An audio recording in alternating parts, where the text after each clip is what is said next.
Hello everyone, welcome to Legal Narrative. मैं कृपा शंकर पांडे आपका स्वागत करता हूं आज कॉन्स्टिट्यूशन के मोस्ट इम्पॉर्टेंट प्रैक्टिस एमसीक्यूज़ में। और ये सेशन हो सकता है थोड़ा बड़ा हो जाए क्योंकि आज हम लोगों को कितने पेजेस तक का डिस्कस करना है। रुक जाओ एक सेकंड, मैं आपको दिखा देता हूं। 371 पेजेस तक का डिस्कस करना है, तो आप लोग अभी फर्स्ट पेज पे हैं। घबराएंगे नहीं, हम सारे एस्पेक्ट ऑफ द कॉन्स्टिट्यूशन को डिस्कस करेंगे और एमसीक्यूज़ को सॉल्व करेंगे, ठीक है। ये एमसीक्यूज किसी भी एग्जामिनेशन के लिए रेलेवेंट हो सकते हैं, चाहे आप कोई एलएलएम एंट्रेंस दे रहे हों, चाहे आप नेट जेआरएफ दे रहे हों, चाहे आप कोई जुडिशरी का एग्ज़ाम देने जा रहे हों, चाहे आप कोई एपीओ का एग्ज़ाम दे। एपीओ में तो खैर पूछता नहीं कॉन्स्टिट्यूशन, लेकिन जो जीके जीएस वाला पोर्शन है उसमें पॉलिटी पूछी जाती है, तो उसमें पूछता है, ठीक है। ऑल ओवर इंडिया कहीं पर भी हो, किसी भी कोने में कोई भी एग्ज़ाम देने जा रहे हों, constitution is going to be the most important thing for you. So इस लेक्चर को, इस एमसीक्यू के सीरीज को बहुत आराम से देखिए। ये दादा वीडियो है कॉन्स्टिट्यूशन का जिसमें हमने सब कुछ कवर किया हुआ है। आप क्या करोगे, आपको अगर और भी सब्जेक्ट के जैसे टीपीए हुआ, इंटरनेशनल लॉ हुआ, या मुस्लिम लॉ हुआ, हिंदू लॉ हुआ, ट्रांसफ़र ऑफ प्रॉपर्टी हुआ, कॉन्ट्रैक्ट हुआ, इन सब के भी अगर आपको एमसीक्यूज़ दादा वीडियो वाले चाहिए तो जिस भी लिस्ट में आप ये वाले वीडियो देख रहे हो उस प्लेलिस्ट में जाओ, वहाँ पे और भी सारे सब्जेक्ट के एमसीक्यूज़ पड़े हुए हैं, ठीक है। तो हम लोग अब शुरू करते हैं।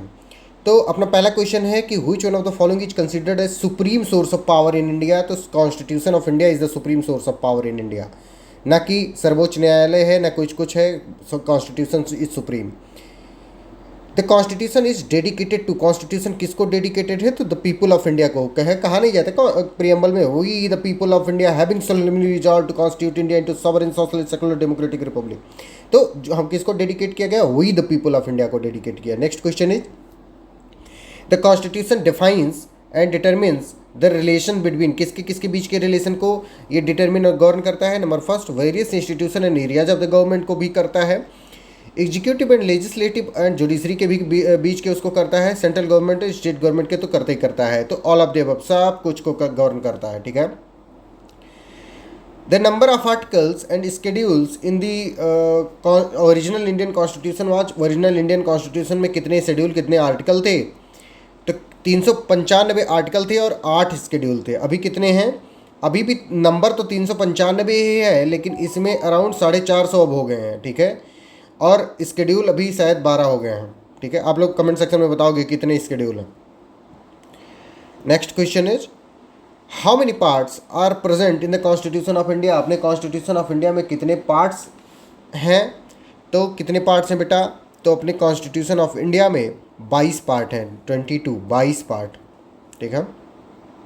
According to the constitution of India which one of the following is supreme. कौन सा सुप्रीम है?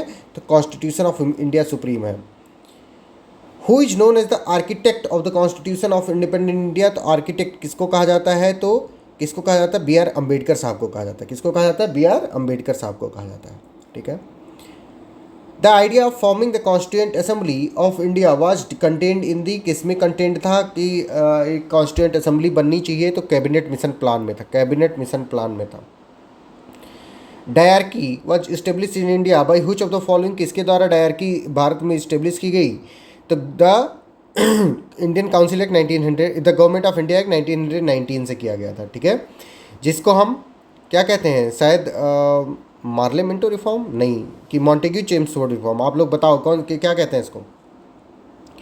What is which one of the following act made the central legislature bicameral, that is council of state and legislative assembly. तो किसने bicameral बना दिया? तो government of India act 1919 ने बना दिया, गवर्नमेंट ऑफ इंडिया एक्ट 1919 ने।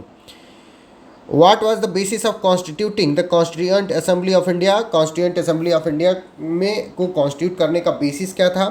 तो कैबिनेट मिशन प्लान था। क्या था? कैबिनेट मिशन प्लान था। Next question is which one of the following relates to the transfer of power to the Indians and partition of the country? कौन सा transfer of power और partition से related है? तो द माउंटबेटन प्लान है। Mountbatten plan के द्वारा ही भारत में ट्रांसफर ऑफ पावर हुई, यानी कि ब्रिटेन्स वालों से भारत को और पाकिस्तान को पावर दी गई और भारत का पार्टीशन करके भारत और पाकिस्तान बनाया गया, ठीक है। The Indian constitution act 1947 came into force on, कब फोर्स में आया? तो it came into force on 18 जुलाई 1947। भारतीय इंडियन इंडिपेंडेंस एक्ट 1947 कब को फोर्स में आया है बेटा? तो आया है ये फोर्स में 18 जुलाई 1947 को आया है, ठीक है। When was the first meeting of constituent assembly held? Constituent assembly की पहली मीटिंग कब हेल्ड हुई है? तो it was held on the 9 दिसंबर 2000, मतलब 1946, 9 दिसंबर 1946। अब आप लोग बताओगे अपना फर्स्ट प्रेसिडेंट कौन था कॉन्स्टिट्यूंट असेंबली का? फर्स्ट एंड टेम्पोररी प्रेसिडेंट कौन था, उसका नाम बताओगे आप लोग। The first constituent assembly meeting held on 9 December 1946 was presided over by? तो किसके द्वारा प्रेसाइडेड ओवर की गई थी? डॉक्टर सच्चिदानंद सिन्हा के द्वारा, डॉक्टर सच्चिदानंद सिन्हा जी के द्वारा। The number of members of the drafting committee of the constituent assembly was? कितने मेंबर थे ड्राफ्टिंग कमेटी में? तो 7 मेंबर थे, 7 मेंबर थे ड्राफ्टिंग कमेटी में। Who was the temporary chairman of the constituent assembly of India? Constituent assembly of India के जो temporary chairman थे वो कौन थे? तो डॉक्टर सच्चिदानंद सिन्हा जी थे। उसके बाद में परमानेंट कौन बना? डॉक्टर राजेंद्र प्रसाद बने। The chairman of the constituent assembly was? Constituent assembly का चेयरमैन कौन थे? तो डॉक्टर राजेंद्र प्रसाद जी थे, डॉक्टर राजेंद्र प्रसाद जी थे। Which day is observed as law day? कौन सा डे को लॉ डे मनाया जाता है? तो 26 नवंबर को, 26 नवंबर को ही भारत के कॉन्स्टिट्यूशन को अडॉप्ट किया गया था। Adopt, enact and to give to our self, give to our selves, ठीक है। Adopt, enact and give to our selves किया गया था कब? 26 नवंबर को। Next question is the task of making of the constitution was over on? Constitution कब बन के तैयार हुआ? तो 26 नवंबर 1949 को, 26 नवंबर 1949 को। On which amongst the following days the constitution of India came into effect? किस डे को कॉन्स्टिट्यूशन ऑफ इंडिया इफेक्ट में आया? तो 26 जनवरी 1950 को आया, ठीक है। लेकिन अडॉप्ट, इनैक्ट कब कर दिया गया था? तो 26 नवंबर 1949 को कर दिया गया था, ठीक है। Next question is who adopted the constitution of India? Constitution of India को किसने अडॉप्ट किया? तो कॉन्स्टिट्यूंट असेंबली ने अडॉप्ट किया। Sovereignty under the constitution belongs to? India के कॉन्स्टिट्यूशन में सॉवरेंटी किसको बिलोंग करती है? तो द पीपल ऑफ इंडिया को बिलोंग करती है, पीपल को बिलोंग करती है। Which Indian artist decorated the hand written copy of the constitution? Hand written copy of the constitution को कौन डेकोरेट किया है? तो इसको नंदलाल बोस ने किया है, नंदलाल बोस ने किया है। किसको डेकोरेट किया है? कैलीग्राफी किसने की है? कैलीग्राफी किसने की है? आप लोग कमेंट सेक्शन में बताओगे। Which among the following is described as the lawyers paradise? तो कॉन्स्टिट्यूशन ऑफ इंडिया को लॉयर्स पैराडाइज बताया गया है। कॉन्स्टिट्यूशन ऑफ इंडिया को लॉयर्स पैराडाइज बताया गया है, वकीलों का स्वर्ग बताया गया है। किसको? कॉन्स्टिट्यूशन ऑफ इंडिया को। In India we follow? India में हम कौन सा जस्टिस सिस्टम को फॉलो करते हैं हम? तो इंडिया में हम एडवर्सरियल जस्टिस सिस्टम को फॉलो करते हैं, एडवर्सरी जुरिस्डिक्शन, ठीक है। Which was the first country to have a written constitution? कौन सा फर्स्ट कंट्री है जो जिसके पास रिटन कॉन्स्टिट्यूशन था? तो यूनाइटेड स्टेट्स ऑफ अमेरिका था क्या है भी अभी। The constitution of India is? Constitution of India कैसा है? Constitution of India partly federal and partly unitary है। The Indian constitution provides a unitary state with subsidiary federal features rather than federal states with subsidiary unitary feature. ये किसने कहा है? ये statement किसने कहा है कि Indian constitution provides a unitary state with subsidiary federal features rather than federal state with subsidiary unitary feature?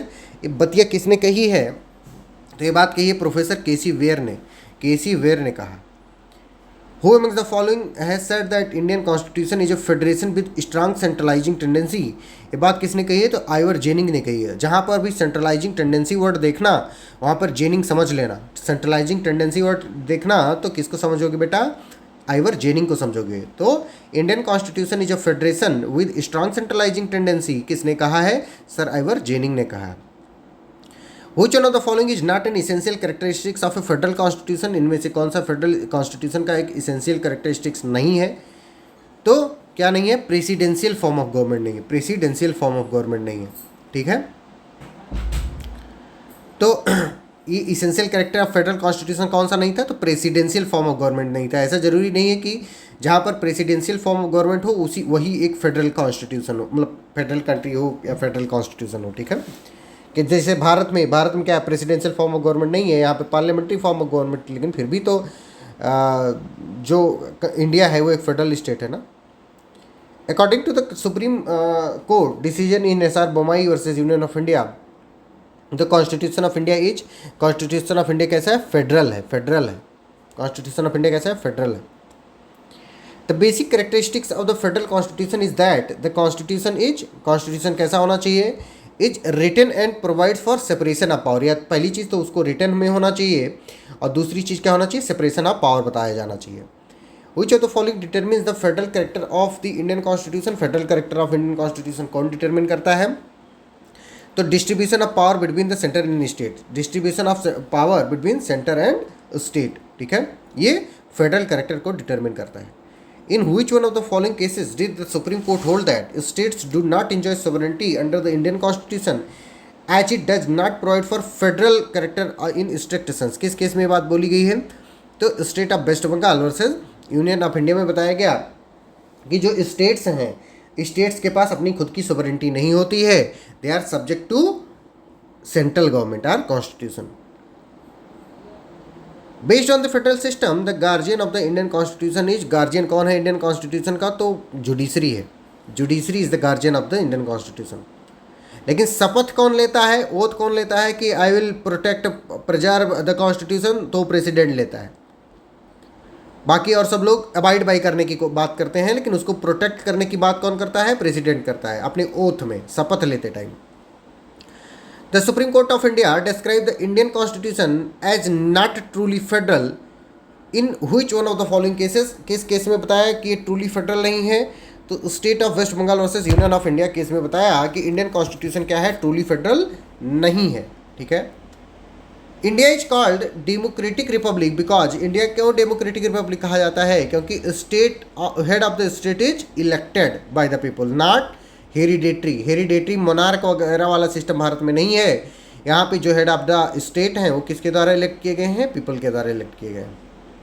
जैसे अपने यहाँ पे अभी द्रौपदी मुर्मू जी हैं, वो हेड ऑफ द स्टेट हैं, लेकिन मोदी जी क्या है, हेड ऑफ द गवर्नमेंट है, HOG हैं, और HOS कौन है, हेड ऑफ द स्टेट कौन है, Murmu, president Draupadi Murmu ji. Match list 1 को लिस्ट 2 से हमको मैच कराना है। अब आप बताइए कि किसको किससे मैच कराओगे, तो रिपब्लिक, रिपब्लिक में क्या होता है कि head of the state is not hereditary monarch. Secular का क्या मतलब होता है कि does not recognise any religion, तो ये इससे हो गया, ये इससे हो गया, तो ये इससे हो जाएगा, ठीक है। A form of government which gets its authority from the will of the people, ठीक है। Next question is, consider the following statement, the salient feature of the Indian Constitution provides, salient feature of Indian Constitution क्या provide करता है, single citizen for whole of India, ठीक है। Strictly federal form of government, ये बात नहीं provide करता है। Unique blend of rigidity and flexibility, ये प्रोवाइड करता है। तो ए पहला और दूसरा यानी बी, सॉरी पहला और तीसरा प्रोवाइड करता है यानी D. Out of the following which is not related to the Indian constitution, Indian constitution से क्या रिलेटेड नहीं है, तो प्रेसिडेंशियल फॉर्म ऑफ गवर्नमेंट नहीं इंडियन कॉन्स्टिट्यूशन से रिलेटेड है, क्योंकि इंडिया में पार्लियामेंट्री फॉर्म ऑफ गवर्नमेंट है। कैसी फॉर्म ऑफ गवर्नमेंट है, पार्लियामेंट्री फॉर्म ऑफ गवर्नमेंट है। Constitution is the mechanism under which the laws are to be made and not merely an act which declares what the law is to be has been laid down by the supreme court in, किस case में बात बताई गई, तो India cement limited versus state of Tamil Nadu के case में बताई गई कि constitution is a mechanism under which the laws are to be made and not merely an act which declares what law is to be. मतलब बताया गया है कि कोई भी लॉ बनाओगे तो उस लॉ को किसके अंतर्गत होना चाहिए, कॉन्स्टिट्यूशन के अंतर्गत होना चाहिए, ना कि वो ये बताएगा कि कैसे मतलब लॉ को होना चाहिए, ठीक है। सारे लॉ कॉन्स्टिट्यूशन के अंतर्गत होंगे, ठीक है भैया। एक बात मैं आप लोगों को बता दूं कि अब बता क्या दूं, मतलब ये फिलोसॉफिकल बात भी है और प्रैक्टिकल बात भी, बहुत प्रैक्टिकल आपको एक बात आज बताने जा रहा हूं। आप लोग याद, हमेशा याद रखना कि मतलब सक्सेस हैज़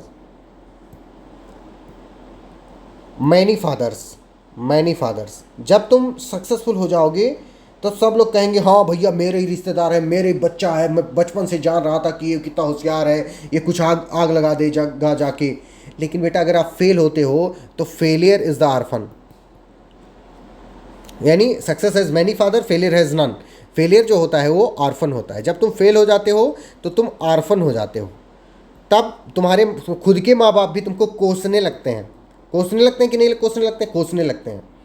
जैसे कल अभी क्रिकेट हो रहा था, तो जब से भी आईपीएल स्टार्ट हुआ है अपने देश में, तब से पहली बार क्या जो आरसीबी की टीम है, रॉयल चैलेंजर्स बेंगलोर की टीम है, वो पहली बार क्या है कप जीती है। ठीक है, अब सब लोग सेलिब्रेट कर रहे हैं, बता रहे हैं कि it was one of the best deserving, ये वो ठीक बात है, सब सेलिब्रेट कर रहे हैं। लेकिन अभी तक पिछले 17-18 साल की हिस्ट्री में क्या होता था कि कोई अगर कह दे कि हम आरसीबी के फ़ैन हैं या रॉयल चैलेंजर्स बेंगलोर के फ़ैन हैं, तो उसका इतना ज़्यादा मजाक उड़ाया जाता था। मतलब कई बार लोग ये तो कहने लगते थे कि आरसीबी जब जीतेगी तब ये होगा वो होगा, मतलब ऐसे बता रहे थे कि इट इज़ इम्पॉसिबल कि आरसीबी जीतेगी। लेकिन एक बात याद रखो, अच्छा जैसे अब ये बात मैं अपनी ज़िंदगी के भी प्रैक्टिकल एग्जाम्पल से आपको थोड़ा समझाना चाहता हूँ। जैसे मैंने जब मैंने उत्तर प्रदेश जुडिशल सर्विस का एग्ज़ाम दिया, तो फिर भाई मुझको इंटरव्यू की कॉल आ गई। मेरा इंटरव्यू 28 अगस्त को था। कब था? 28 अगस्त 2023 को था। ठीक है, अब इस 28 अगस्त 2023 के पहले और इंटरव्यू की मेंस का रिजल्ट आने से और इसके बीच में इतने ज़्यादा लोग आकर के एकदम से कि मतलब मैं तुम फैमिली हो, तुम ये हो, तुम वो हो, दुनिया भर का बताने लगे। तो उसके बाद में रिजल्ट आ गया। कब आ गया रिजल्ट? 30 अगस्त 2023 को रिजल्ट आ गया, और उस रिजल्ट में मेरा फाइनल लिस्ट में नाम नहीं था। उसके बाद में एक बंदे का भी कॉल नहीं आया, except my few of my closest friends, किसी का भी कॉल नहीं आया कि भाई तुम जिंदा हो कि तुम मर गए। उस दिन मुझको ज़िंदगी की सबसे बड़ी बात ये रियलाइज हुई कि अगर तुम सफल नहीं होते हो तो ये दुनिया तुमको दुत्कार देगी, तुमको मतलब इज्जत नहीं देगी जितनी तुम इज्जत डिज़र्व करते हो। अब क्या हुआ कि मैं मतलब उसके बाद में मैं इसकी बिहार जुडिशल सर्विस एग्जामिनेशन के लिए फिर से क्वालिफाई किया मेंस, और मैं इंटरव्यू के लिए फिर से वो सारे लोग जो ऊपर ये मधुमक्खी बन करके लिपटने लगे थे वो फिर से इधर आने के लिए फिर से वो करने लगे। इस बार I have not entertained them, however I have failed it again. लेकिन भैया इसका ये मतलब नहीं है कि मैं ज़िंदगी भर फेल होता रहूँगा। ठीक है, आरसीबी इसका जीता जागता उदाहरण है। आरसीबी इसका बेटा जीता जागता उदाहरण है। क्या आरसीबी इसका जीता जागता उदाहरण है कि हर बार तुम फेल नहीं होगे, हर बार तुम फेल नहीं होगे। अगर तुम फेल होगे भी तो अगर तुम कोशिश करते रहोगे तो किसी ना किसी दिन तुम सफल होगे, और वो सफलता इतनी तगड़ी होगी कि तुम रो पड़ोगे। तुम उन सारे अपने जितनी भी तुमको गालियाँ दी गई हैं, जितने भी तुम्हारे मजाक उड़ाए गए हैं, बहुत मजाक उड़ाया जाता है। जैसे मेरा घर क्या है अभी गांव में है। ठीक है, मतलब मेरे मम्मी पापा लोग गांव में रहते हैं, तो मैं भी क्या करता हूँ जब मैं गांव पे आता हूँ तो कई बार लोग पूछते हैं कि क्या ज़िंदगी भर पढ़ोगे ही? कब से पढ़ रहे हो? तुम्हारे साथ के बच्चे तो क्या क्या कर रहे हैं, कई लोगों की शादियाँ हो गई, उनके 5-5 बच्चे हैं, उनके बच्चे स्कूल जाने लगे, तुम अभी भी पढ़ रहे हो। भाई मजाक उड़ा रहे हैं, दुख होता है, दर्द होता है, लेकिन रिजल्ट आएगा। रिजल्ट इतना बड़ा होगा कि जितना उन लोगों ने कभी सपने में भी नहीं सोचा होगा। I will hire each and every one of them. उनकी ये औकात तक नहीं होगी कि वो मेरे अंडर नौकरी कर सकें। आप समझ पा रहे हो? मेहनत करते रहो, करते रहोगे तो चरण चूम लेंगी चल करके मंजिल। मुसाफिर अगर अपनी हिम्मत ना हारे, अगर आप चलते रहोगे, मेहनत करते रहोगे तो किसी न किसी दिन सफलता तुम्हारे चरण चूम लेगी। जैसे आरसीबी की सफलता ने चरण चूम लिया है, उसको अल्टीमेटली 2025 का चैंपियन बना दिया गया है आईपीएल में। ठीक है, कल जब आरसीबी जीती तब मैंने ये सोचा था कि मैं आप लोगों को बताऊंगा, और मैं बहुत इमोशनल फील कर रहा था इस चीज़ को लेकर के। ठीक है, तो मैंने अपना ये दर्द साझा किया आप लोगों से कि कभी भी बेटा सफल हो जाना अगर, तो ये ज़रूर ध्यान देते रहना कि क्योंकि सफलता जब तुम्हें मिल जाती है ना तो बहुत सारे लोग आगे पीछे तुम्हारे मंडराने लगते हैं। लेकिन उन लोगों को बेटा कभी मत भूलना जो जब तुम्हारी असफलता थी, जब तुम ग्राउंड पे थे, एकदम जीरो थे, तब तुम्हारे साथ कौन था। तब तुम्हारे साथ जो खड़े थे वो असली लोग हैं, तुम्हारे लोग हैं। उनको कभी मत भूलना बेटा, कभी मत भूलना। क्योंकि अगर तुम्हारी फिर से कभी किसी वजह से समय खराब हो गया, किसी वजह से मान लो तुम जो नौकरी कर रहे हो तुम्हारी नौकरी चली गई, या तुम गरीब हो गए, तो वो सारे लोग जो तुम्हारी नौकरी की वजह से, तुम्हारी सक्सेस की वजह से हैं, वो सब छोड़ करके चले जाएंगे। फिर तुम्हारे पास सिर्फ वही लोग रह जाएंगे जब तुम्हारे पास कुछ नहीं था तब जो लोग थे। ठीक है, तो कभी भी सफल हो जाओ तो उन लोगों को कभी मत भूलना जो तुम्हारी तब मदद कर रहे हैं जब तुम्हारे पास कुछ नहीं है। जब तुम फेल हो जाते हो, जब तुम रोने के लिए जाते हो और वो तुमको जब तुम रो रहे होते हो तो तुमको चुपाते हैं, चुप कराते हैं, ढांढस देते हैं, हिम्मत देते हैं, उन लोगों को कभी मत भूलना। समझ रहे हो? क्योंकि जिस दिन तुम सफल हो जाओगे उस दिन इतनी भीड़ होगी कि तुम ये सब भूल जाओगे कि कौन तुम्हारे साथ था, कौन तुम्हारे साथ नहीं था। इसलिए इन सारी चीज़ों को बहुत ज़्यादा ही रियलाइज करते रहो।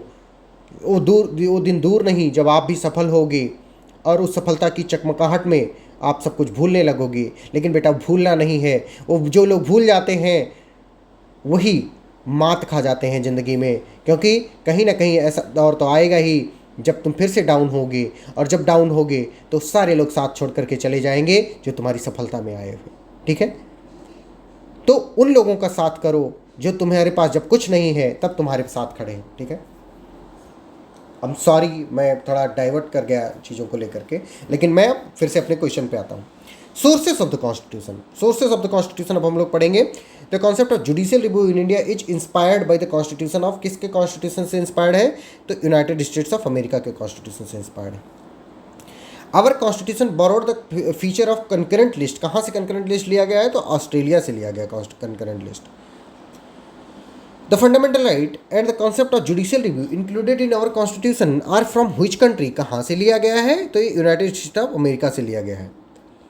कौन कौन सा? Judicial review and fundamental right. In our constitution the concept of liberty, equality and fraternity is taken from France. Liberty 3 word LEF कहाँ से लिया गया है? तो फ्रांस से लिया गया है।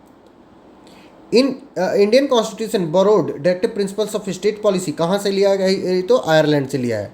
DPSP को कहाँ से लिया गया है? DPSP को आयरलैंड से लिया गया।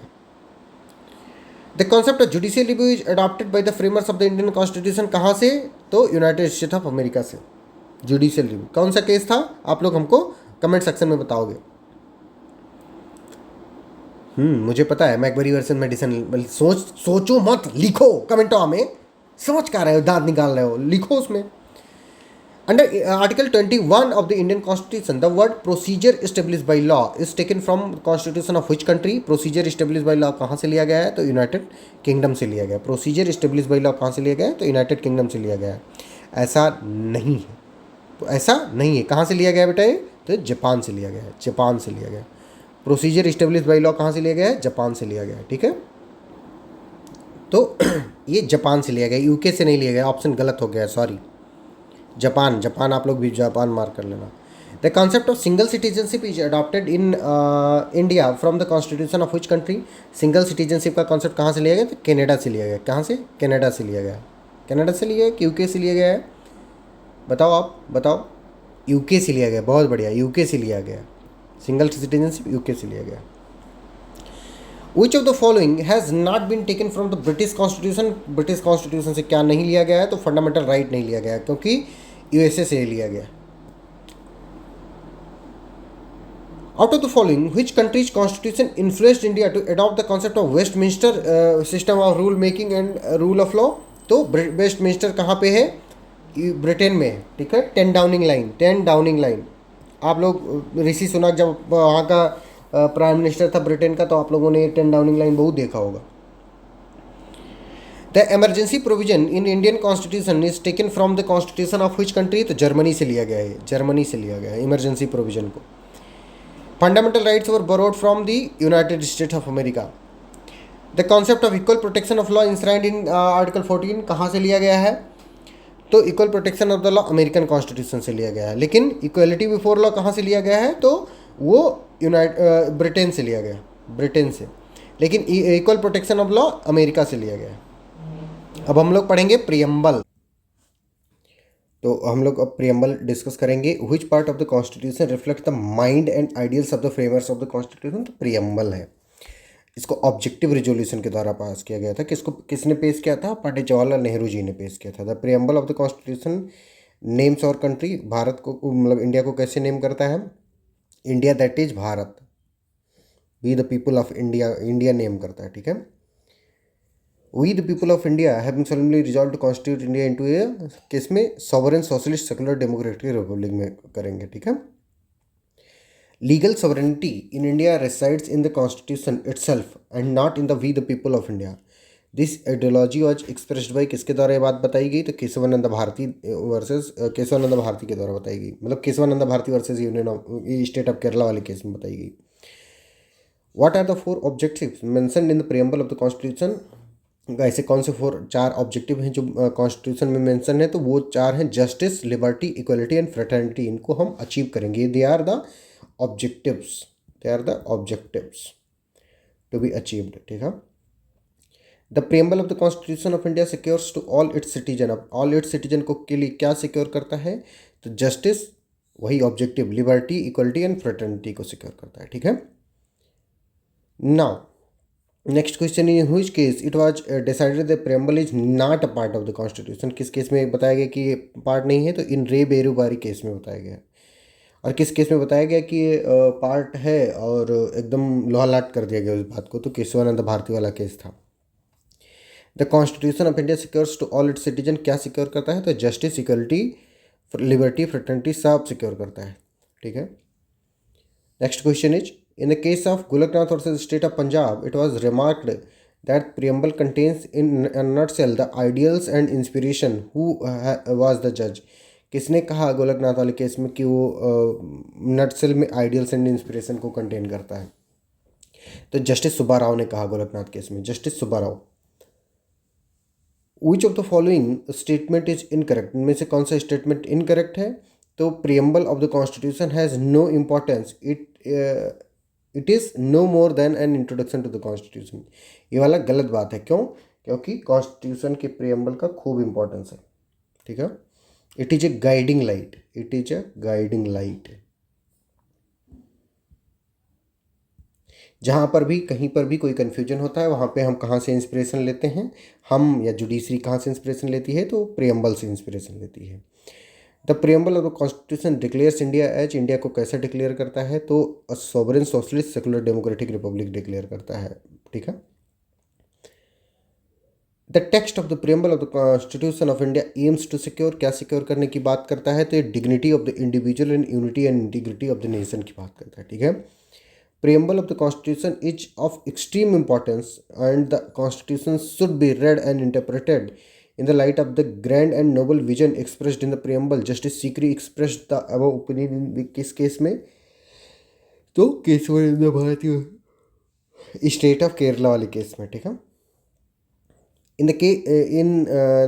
in case there is a conflict between the preamble and other provision of the constitution which will prevail, तो other provision prevail करेगा, ठीक है। अगर कॉन्स्टिट्यूशन के प्रीएम्बल में और कोई और पार्ट है उसमें अगर कोई कॉन्फ्लिक्ट हो जाता है तो पार्ट प्रिवेल करता है, प्रीएम्बल प्रिवेल नहीं करता है, ठीक है।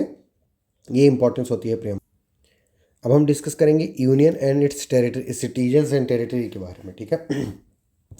पहला क्वेश्चन है कि one of the following articles describe the republic of India as a union and not a federation, though the words are India that is Bharat shall be a union of states. कौन सा article है, article 1 बात करता है कि India that is Bharat shall be a union of state, ठीक है। Federation of state की बात नहीं किया गया है, ऐसा इसलिए किया गया है क्योंकि जो यूनियन है, यूनियन इज इनडिस्ट्रक्टिबल, लेकिन जो स्टेट्स हैं, स्टेट्स आर डिस्ट्रक्टिबल, मतलब इनको डिस्ट्रक्ट करके तोड़ तोड़ करके एडमिनिस्ट्रेटिव कन्वीनियंस के हिसाब से छोटे छोटे और भी राज्य बनाए जा सकते हैं। जैसे बिहार को तोड़ करके बिहार और झारखंड 2 अलग बनाए गए, उत्तर प्रदेश को तोड़ करके उत्तराखंड और उत्तर प्रदेश बनाए गए, मध्य प्रदेश को तोड़ करके मध्य प्रदेश और छत्तीसगढ़ बनाए गए। उसी तरह से किसी भी प्रदेश को तोड़ करके उसको नया वो बनाया जा सकता है, ठीक है।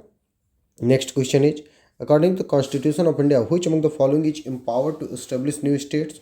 कौन एम्पावर्ड है न्यू स्टेट क्रिएट करने के लिए, तो पार्लियामेंट है, पार्लियामेंट कर सकती है सब। पार्लियामेंट में कौन कौन आते हैं, आर्टिकल 79 कहता है कि पार्लियामेंट में 3 लोग आते हैं, कौन कौन से, प्रेसिडेंट आते हैं, प्रेसिडेंट, राज्यसभा एंड लोकसभा, ये 3 आते हैं, president, Rajya Sabha, Lok Sabha.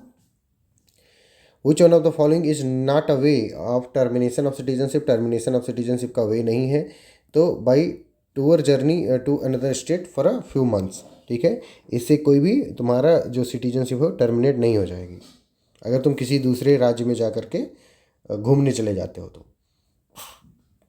Now we will discuss about the fundamental rights. Fundamental rights के बारे में डिस्कस करेंगे हम लोग। Fundamental rights are contained in which part of the constitution, किस पार्ट में है कॉन्स्टिट्यूशन के? पार्ट थर्ड में है। किस पार्ट में बेटा? पार्ट थर्ड में है। Does a foreign citizen has fundamental right under the Indian constitution? The answer is some fundamental right उसको भी प्रोवाइड किए गए हैं, apply to all persons whereas others are restricted. कुछ कुछ फंडामेंटल राइट हैं जो खाली सिटीजन्स को मिलते हैं, और जैसे आर्टिकल 16 हुआ, 29 हुआ, 19 हुआ, ये सब सिटीजन्स को मिलते हैं। लेकिन कुछ कुछ हैं जो सबको मिलते हैं, जैसे 14 हुआ, 21 हुआ, ये सबको मिलते हैं, सबको, irrespective of that person is a citizen of India और नॉट।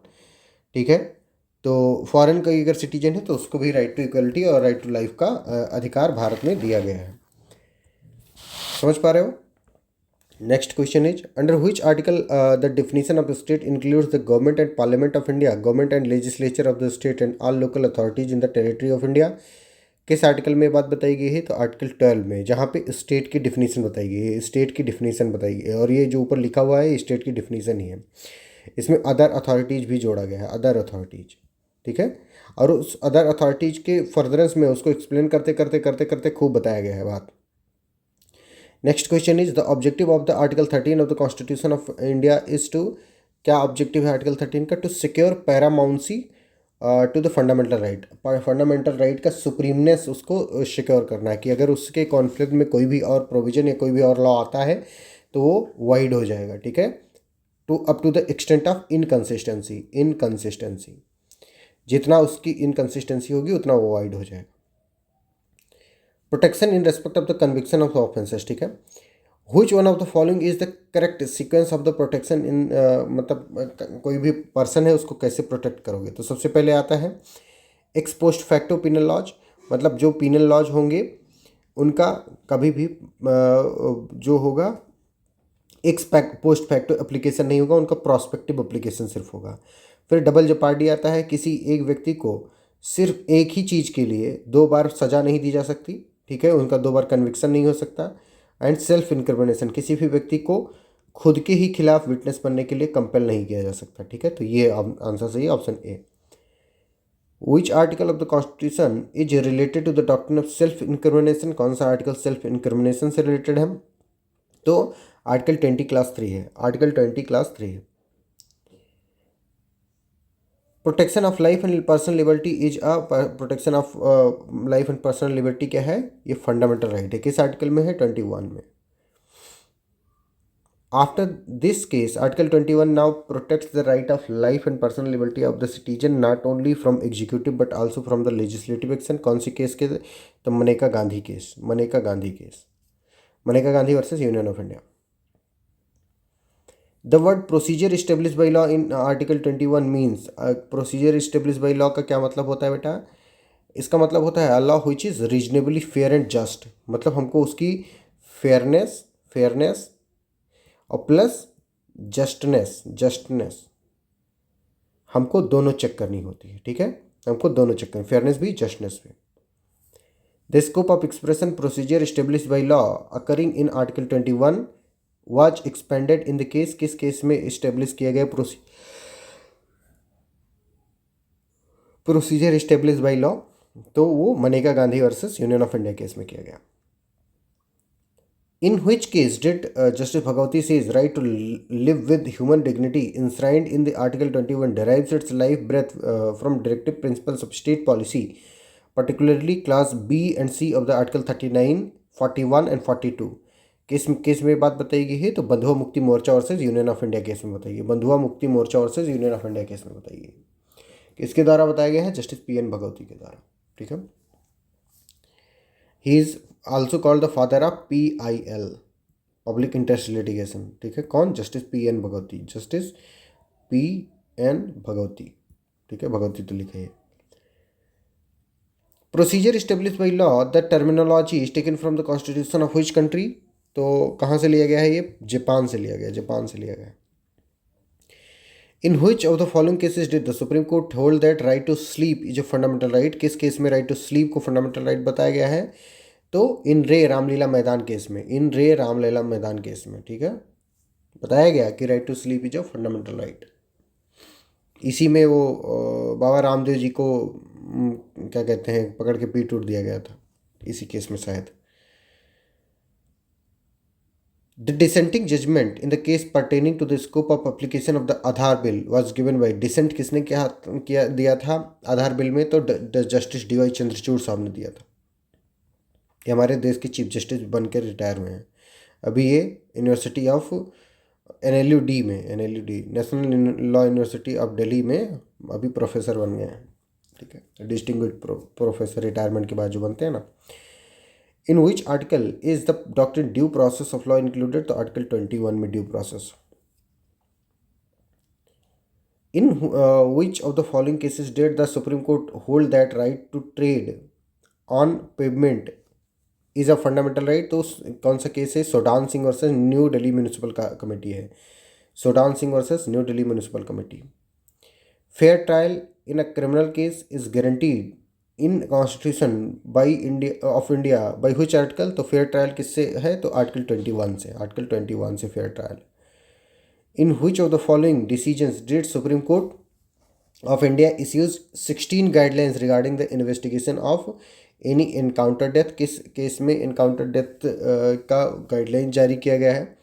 तो PUCL versus union of India case में, PUCL versus union of India case में डेथ इनकाउंटर डेथ से रिलेटेड 16 गाइडलाइन जारी की गई। कौन से केस में? PUCL versus union of India. In which of the following cases did the supreme court of India observe sexual harassment in the workplace as a violation of the human right? किस case में बताया गया sexual harassment in the workplace as a violation of human right है? तो वो किस case में बताया गया होगा बेटा? Vishakha versus state of Rajasthan, 1997। ठीक है, Vishakha versus state of Rajasthan. Sexual harassment से रिलेटेड बहुत लैंडमार्क केस है एट वर्क प्लेस। ठीक है, supreme court of India has traced right to privacy in the किस उसमें? तो right to privacy article 21, right to life में ही इंक्लूडेड है। Justice case Puttaswamy versus union of India was decided by कितने जजेस के बेंच के द्वारा डिसाइड किया है? तो इट वाज डिसाइडेड बाय 9 जजेस बेंच। ठीक है, ये आधार वाला जजमेंट है, आधार वाला जजमेंट 9 जजेस बेंच था। Which of the following is the correct statement? Right to privacy as a fundamental right is implicit in किस में इम्प्लिसिट है? तो राइट टू पर्सनल लिबर्टी में ही इम्प्लिसिट है। ठीक है, राइट टू प्राइवेसी। अच्छा, कोई भी बेंच को, कोई सुप्रीम कोर्ट या हाई कोर्ट की बेंच है, उसको कॉन्स्टिट्यूशन बेंच कब कहोगे? जब उसमें 5 या 5 से अधिक जजेस होंगे, 5 या 5 से अधिक। ठीक है, जब जजेस की बेंच बैठती है तो उसको हम कॉन्स्टिट्यूशन बेंच कहते हैं। ठीक है, in which of the following cases did the majority of judgement of the supreme court hold that Aadhaar not only gave them a unique identity but also a life of dignity? किस case में बताया गया? तो justice case Puttaswamy versus union of India case में बताया गया। Which one of the following is not included in article 21 of the constitution of India? Article 21 में कौन सा नहीं इंक्लूडेड है? तो राइट टू डाई इंक्लूडेड नहीं है। ठीक है, which of the following judgment relates to the prohibition against the causing pollution and discomfort to the public due to smoking at public? तो स्मोकिंग पब्लिक उस पर कौन सा वाला है? तो Murli S Deora case, Murli S Deora versus union of India 2002। Smoking at public place को ban किया गया मुरली एस देवरा केस में।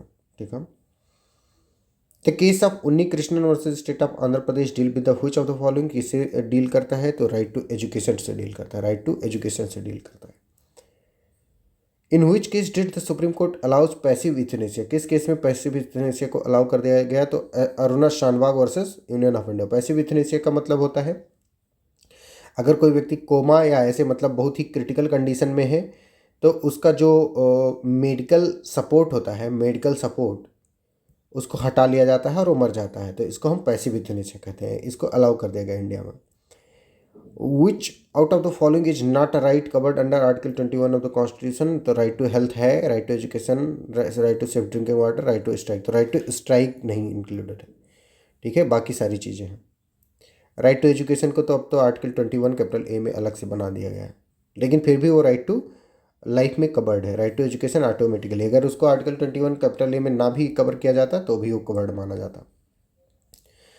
Right of accused to speedy trial is a fundamental right under which article of the constitution? किस आर्टिकल ऑफ द कॉन्स्टिट्यूशन में बताया गया है? किसको फंडामेंटल राइट है फ्री स्पीडी ट्रायल, तो आर्टिकल 21 में। Which of the following judgement relates to the right to enjoy unpolluted air and water, किस केस में बात बताई गई कि अनपोल्यूटेड एयर एंड वाटर को इंजॉय कर सकता है, तो किस केस में बताया गया है, तो rural litigation and entitlement Kendra Dehradun versus state of Uttar Pradesh case में बताया गया। ठीक है। The right to health is concomitant to which article of the Indian constitution, किस article of the Indian constitution से ये को कॉमिटेंट है, किस आर्टिकल से, तो बेटा ऑप्शन सी आर्टिकल 21 से को कॉमिटेंट है। ठीक है।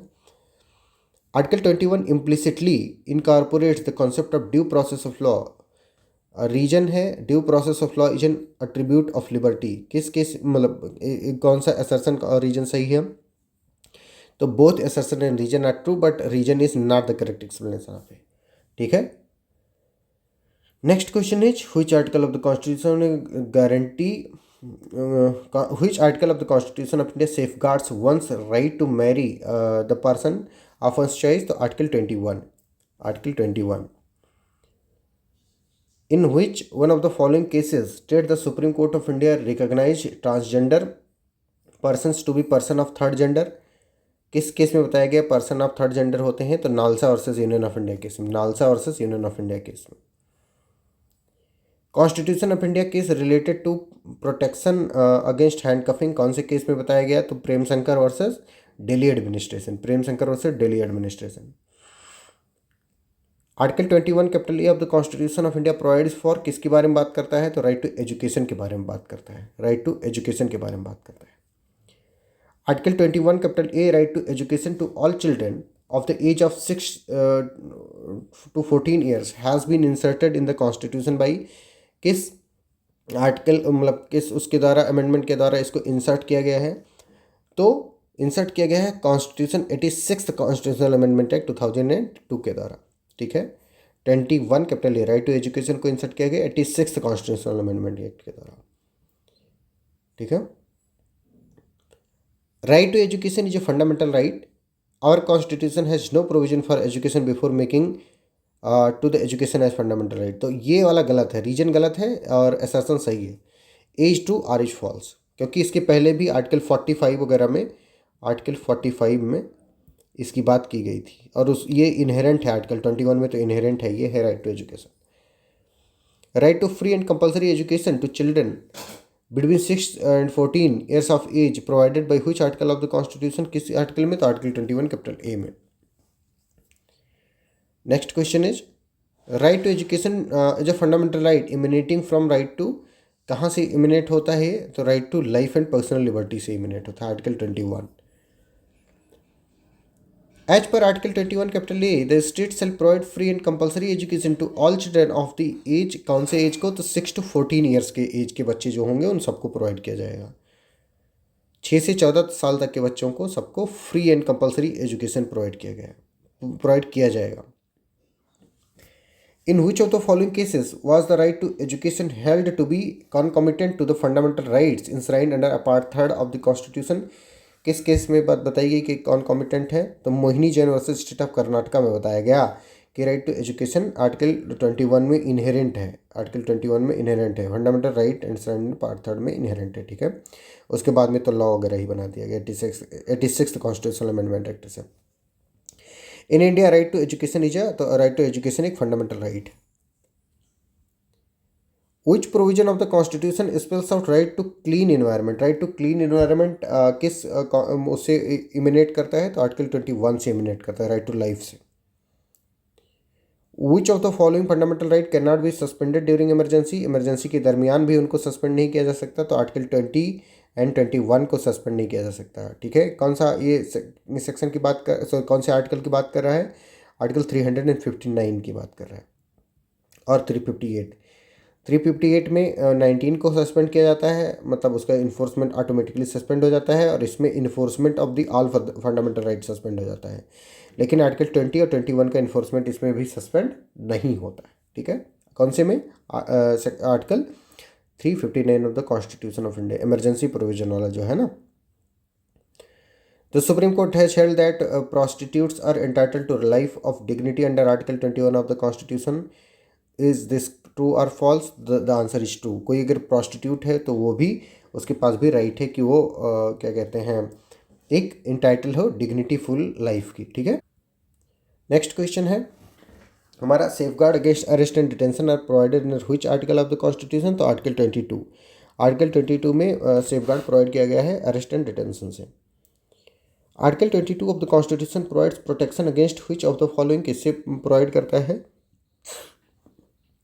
तो all of the, preventive detention से भी, डिटेंशन से भी, अरेस्ट से भी, सबसे प्रोटेक्शन प्रोवाइड करता है वो। Every person who is arrested or detained is required to be produced before the nearest magistrate within a period of कितने समय के अंदर? तो 24 घंटे के अंदर। 24 घंटे के अंदर तुमको नियरेस्ट मजिस्ट्रेट के पास पेश किया जाएगा। Under which of the following article of the Constitution is an accused person guaranteed the right to be informed of the nature and cause of the accusation? किस आर्टिकल में ये बात बताई गई है कि nature and cause of the acquisition तुमको बताया जाएगा? तो ये है आर्टिकल 22 क्लास 1। आर्टिकल 22 क्लास 1 में तुमको अगर एक्यूज बनाया गया है तो तुमको nature and cause of the acquisition बताया जाएगा। Right of an accused to be defended by a legal practitioner of his choice commences when, कब कमेंस होता है ये? It commences when he is arrested. जैसे ही वो अरेस्ट होता है वैसे ही उसका लीगल प्रैक्टिशनर को अवेल करने का राइट जो होता है वो कमेंस कर जाता है। There is no fundamental right of a person arrested not to be detained in custody without being informed as soon as he may be of the ground of such arrest, or for a period beyond that of 24 years of such arrest, excluding the time necessary for journey from place of arrest to court without the authority of a magistrate। किस case में बताया गया? तो both A and B, both A and B. In case of one who for the time being is an enemy alien, उसको भी कोई right नहीं है। And in case of one who is arrested or detain under the law providing for preventive detention. अगर तुम preventive detention के law में भी तुम अगर बंद किए गए हो, पकड़े गए हो, तो भी तुमको मतलब ये वाला राइट नहीं मिलेगा। और अगर तुम एनिमी एलियन हो, तुम जैसे मान लो अगर वार चल रहा है भारत के बीच में और चाइना के बीच में, और चाइना के हम लोगों ने मान लो 20 लाख सोल्जर्स को पकड़ लिया, तो इन 20 लाख सोल्जर्स के पास ये राइट नहीं है कि वो आर्टिकल 22 को अवेल कर सकें। ठीक है, under which article does preventive detention imposes restriction on life and liberty. किस आर्टिकल में लाइफ एंड लिबर्टी पर रेस्ट्रिक्शन लगाया गया है? तो आर्टिकल 22 में। आर्टिकल 22 में प्रिवेंटिव डिटेंशन के अंतर्गत रेस्ट्रिक्शन लगाया जा सकता है। ठीक है, लाइफ एंड लिबर्टी पर। एक सेकंड रुक जाइए भाई। तो समझ पा रहे हो बेटा, सब लोग समझ पा रहे हो ना? Next question is, under article 22 class 4 of the constitution of India with the exception of certain provisions stated therein, what is the maximum period for detention of a person under preventive detention? कितना वो है? तो 3 months, 3 months की बात की गई है। उसको मैक्सिमम पीरियड ऑफ डिटेंशन में रखा जा सकता है, कितना? 3 मंथ। राइट अगेंस्ट एक्सप्लॉयटेशन पढ़ेंगे। Prohibition of traffic in human beings and force labour has been provided under article 23 में। आर्टिकल 23 में in which of the following cases did the supreme court elaborately issue guidelines on child labour under article 23 of the constitution of India? किस case में बहुत elaborate बताया गया है? तो option D, both. कौन कौन से में? यानी कि MC Mehta versus state of Tamil Nadu में भी बताया गया है, और बंधुआ मुक्ति मोर्चा वर्सेस यूनियन ऑफ इंडिया, दोनों केस में बताया गया है क्या कि बहुत एकदम क्लियर गाइडलाइन दे दिया गया है कि चाइल्ड लेबर को रोकना है हमको। किस किस केस में? MC Mehta versus state of Tamil Nadu and बंधुआ मुक्ति मोर्चा वर्सेस यूनियन ऑफ इंडिया। ठीक है, अच्छा, अगर आप लोगों को इसकी मुझे पता है कि आप लोग सोच रहे होगे कि इसका PDF मिल जाता तो मज़ा आ जाता। तो अगर PDF अगर आपको चाहिए तो आप ये वाला टेलीग्राम ज्वाइन कर लो। आपको आज मैं इस टेलीग्राम ग्रुप पे सारे सब्जेक्ट के MCQ जितने भी हम लोगों ने लगाए हैं अभी तक, उनके MCQs की ये जो PDF जिससे हम लोग सॉल्व कर रहे हैं, इसको हम डिलीवर कर देंगे। आप उस PDF का प्रिंट निकलवा लेना और उसको प्रिंट सामने रख करके और उसके साथ साथ ये वीडियो सुनते रहना, जिससे सारी चीज़ें क्लियर हो जाया करेंगी। ठीक है, बाकी अगर आप चाहो तो हमको इंस्टाग्राम पे भी फॉलो कर सकते हो। मैं ये मेरी ID है कृपा शंकर पांडे, ठीक है। कि ये रहा, कोई दूसरी आईडी फॉलो मत कर लेना किसी की, ठीक है। आई एम ए लॉयर, ठीक है। I am founder of the legal narrative. और अगर तुम लीगल नैरेटिव का ऑफिशियल चैनल, मतलब ऑफिशियल लीगल ये इंस्टाग्राम फॉलो करना चाहते हो तो ये फॉलो कर लो, ठीक है। क्योंकि अगर आप लॉ फील्ड में हो तो आपकी और लीगल नैरेटिव की मुलाकात होती रहेगी, ठीक है। तो ये हमने आपको बता दिया कि आपको अगर इसकी पीडीएफ चाहिए तो कहाँ से लोगे, वो आपको अब जा कर के टेलीग्राम चैनल स्कैन करके सर्च कर लेना है। अगर ना हो तो आप अभी फिर से बैक जाओ और उसका स्क्रीनशॉट लो और फिर उसको स्कैन करना आराम से, और उसको ज्वाइन करना अगर आपको पीडीएफ चाहिए, और आराम से पढ़ो, ठीक है। क्योंकि ये बहुत पेजेस के हैं, अभी हम 65 पे पहुँचे हैं, 371 पेजेस तक का है, ठीक है। A private organisation hires an employee at less than the minimum wage by this act, A violates, क्या करता है, क्या वायलेट करता है? It does not violate the right of the employment under 23 of the constitution since article 23 only applies against the state. और जो article 23 है वो सिर्फ अगेंस्ट स्टेट अप्लाई होता है। तुम किसी व्यक्ति को, तुम एज ए प्राइवेट इंडिविजुअल किसी व्यक्ति को इवन मिनिमम वेज से कम पे भी हायर कर सकते हो, ठीक है। In which of the following cases did the Supreme Court observe that labor taken from the prisoners without paying proper remuneration comes within forced labor? किस आर्टिकल में बताया गया कि फोर्स्ड लेबर के तहत आता है वो? तो वो Deena versus union of India case में बताया, Deena versus union of India के केस में बताया गया कि जो कैदी हैं उनसे अगर तुम जबरन काम लेते हो तो वो फोर्स्ड लेबर के अंतर्गत आ जाएगा। Which article provides that employment of children in hazardous factories is prohibited? तो article 24, article 24। No child below the age of 14 years, इसमें 14 साल, shall be employed to work in any factory, ठीक है। Article 24 of the constitution speaks about, किस चीज़ के बारे में वो कहता है? तो आर्टिकल 24 बात करता है कि no child below the age of 14 year shall be employed to work in any factory और माइन और अदर हैजार्डस एम्प्लॉयमेंट।